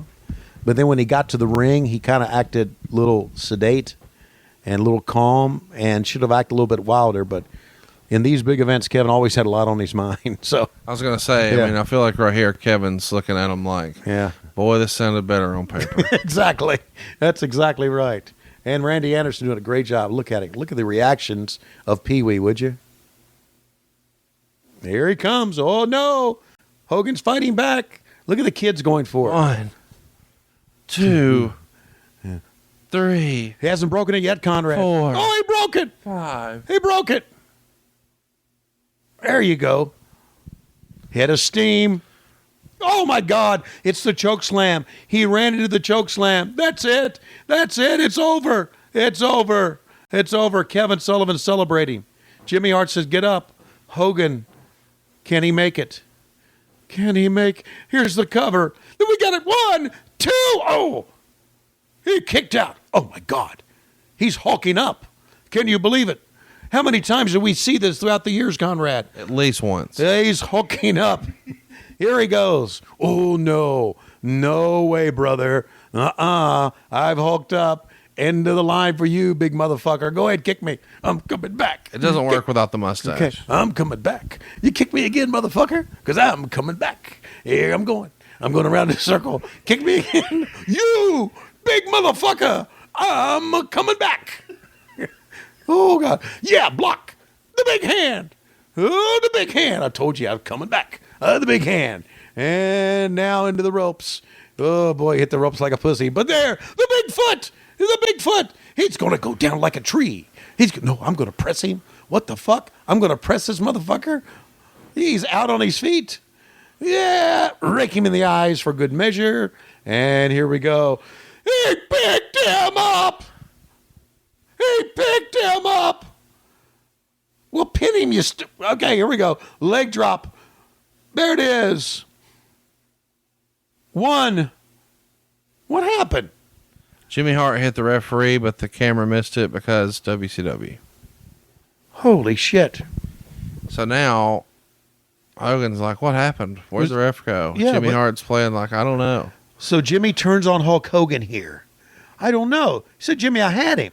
What happened? There's no referee. Jimmy said, I don't know what the fuck's going on. But there he is, and here I am, and we'll help him up. And the giant raises up and gets back down. Did you see that? Yes. The giant raised up and got back down. Look, he's raising up again. Okay, you motherfuckers. Oh, Jimmy Hart, the spineless little worm. Jimmy Hart, you no good piece of shit. Jimmy Hart. Oh, you motherfucker. Oh, I'm going to grab you by the lapel, and the Giant's going to get you. Oh, the Giant's, yeah, baby. Turn him around. Turn him around. Here we go.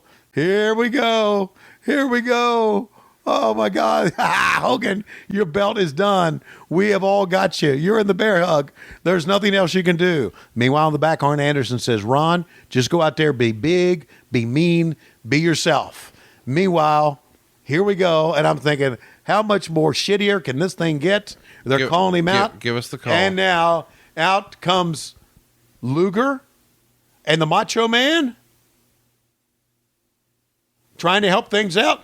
And here comes the Yeti. Look at that piece of shit. Oh, my God. Oh, God, Brain, I've got to call this. What am I going to fucking say? My career's over. Well, my career's over anyway. But, Michael, look at this. Look, oh, my God. It's a big... It is worse than I ever imagined. Here we go. Oh, and he's fucking Hogan in the ass like a monkey fucking a football. Hulk Hogan has been double penetrated, brother. It's the Hulk Hogan action thermos. And Jimmy Hart. Docking in the front, parking in the back. And Jimmy Hart say, look how great this is. Everybody stand up saying, what the fuck are we watching? Ron fucking Reese. Oh, God. Okay, I'll just stand here in the corner, look like Boris Karloff. Oh, jeez. Let me adjust this. And they're rocking Hulk Hogan. You. Oh, I'm the mummy. What am I fucking supposed, Jimmy? What am I supposed to do now? Okay, pick him up. Okay, no, let's butt fuck this guy. Okay, yes. We butt fuck the Macho Man. Yeah. Okay, what am I supposed to do now, Jimmy? Act like Boris Karloff in the corner? Okay. Okay, yeah, baby. We got Macho Man right. Oh, Boris Karloff walking back and forth. The Yeti has arrived. Oh, fuck. Next thing you see is Frankenstein monster come out, the Wolf Man, and then a vampire.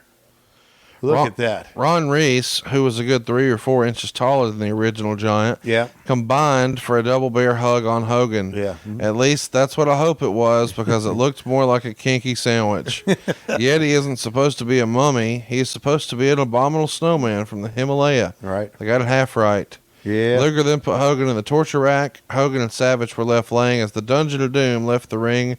It started as a great angle, but turned into something campy in the worst way when the guy wrapped in toilet paper showed up and tried to have butt sex with Hulk Hogan. The Giant left with the belt, 2 stars. So that's there it is. 2 stars as being pretty fucking aggressive. Pretty kind. Absolutely. This would have had to improve quite a bit for this to be shitty. Yeah, and this is where Ron Reese goes in the back, and the famous line as Ron Reese looks at Arn through the gauze. What do you think? Arn Anderson says, "Rewind what I just said. Go kill your fucking self." And that actually that happened. Monkey fucking football gimmick ain't gonna get it. That monkey fucking football gimmick ain't gonna get it. And that actually happened in the backstage area at that time. So this was WCW 1995, and fortunately, with the Outsiders and Hulk Hogan turning heel, it saved us for a little while, because this wasn't doing anything for us. Wouldn't you agree? Yeah, it seems like a giant miss. I know that Hogan really enjoyed having some campy, cartoonish heels to battle, but the Yeti feels like some fucking stupidity. Yeah. It did look like a prison scene the way they held Hogan down and butt fucked him. Yeah, it sure did. And he didn't have a mustache on, which is a little bit like seeing Superman without his cape to me. Yeah, I agree. And of course, they had shaved Hogan's mustache leading up to this. Well, he could have grown another one. I mean, you grow a beard in a week. Yeah. So he could have had something going here. Well, that's because I'm a manly man and I can grow so you're saying that Hogan is not? No, I'm just saying that I can in a week. So, but to further the angle, he wanted to make sure it was off. And now we've got our trainer out. This is the first trainer that we had. Danny Young was the second trainer. And now we're going to talk about what we've seen here tonight. Well, instead of fuck, marry, kill, let's play Doc butt fuck kill with you. Okay. So you've got Rey Mysterio. Okay. And you've got Tom Zink. Yes. We've got Alex Wright from last week. All right. You got to kill one. You got to dock one. You got to get butt fucked. Okay. Can I kill first? Yes. Okay. I would kill Alex Wright, and hopefully that the bullet from the gun would go through all 3 of them. Okay, well, if that doesn't work, which one's going to wear your butthole out? And which one are you docking? Well, wait a minute. Heenan, we have seen one hell of a show here tonight. This was tremendous. I'm going to make some, with my Ronco knives, Ginzu knives, going to make some onions and salad, and I'm going to chop off this finger, stick this up my ass.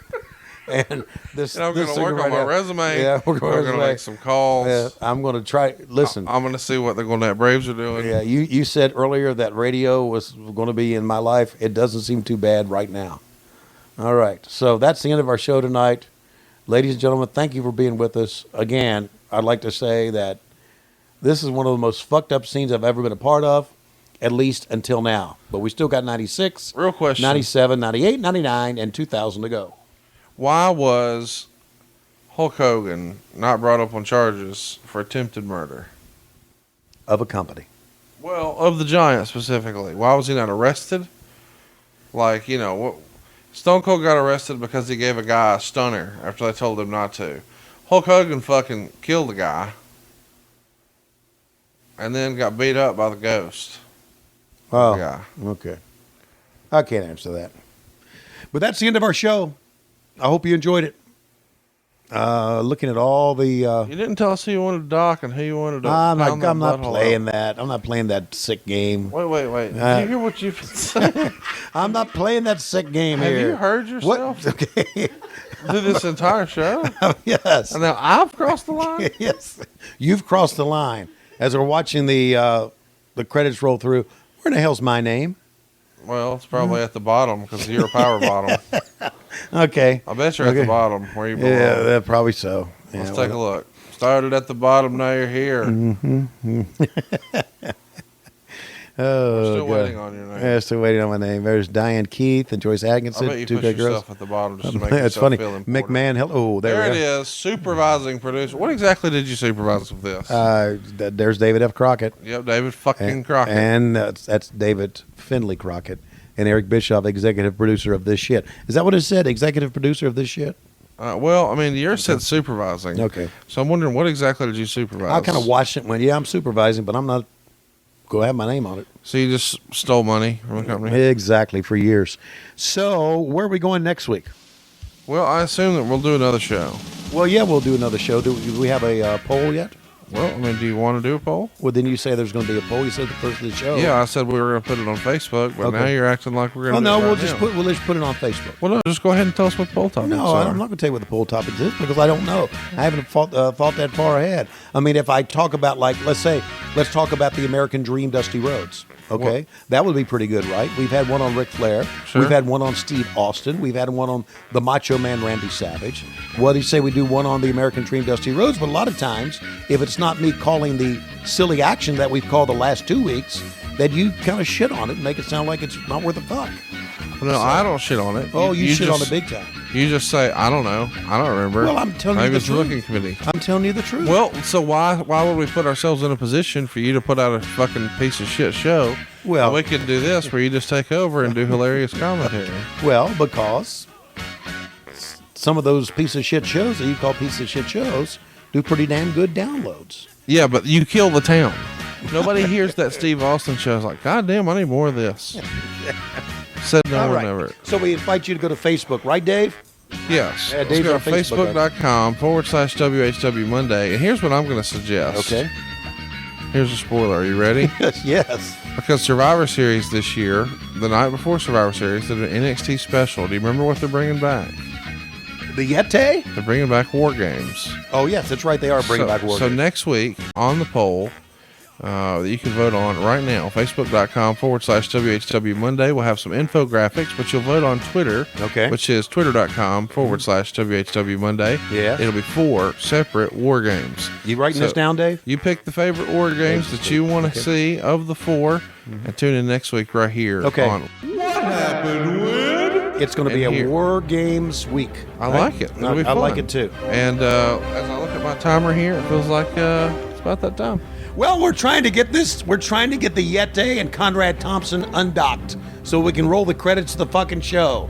Gino Okerlund is out with his hotline phone. He's sticking it up the ass of Jimmy Hart, who's jumping around like a little fucking toad. We're out of time. My voice is gone. Go fuck yourself. See you next week on What Happened When on the MLW Radio Network. Tony Schiavone, After Dark. Oh, yeah. Number one, go fuck yourself. And number two, every time I see something from Stone Cold, I'm thinking, that's me. I killed WCW and I made Stone Cold and I made Mick Foley the fucking stars they are. Motherfucker. Tony Schiavone, After Dark.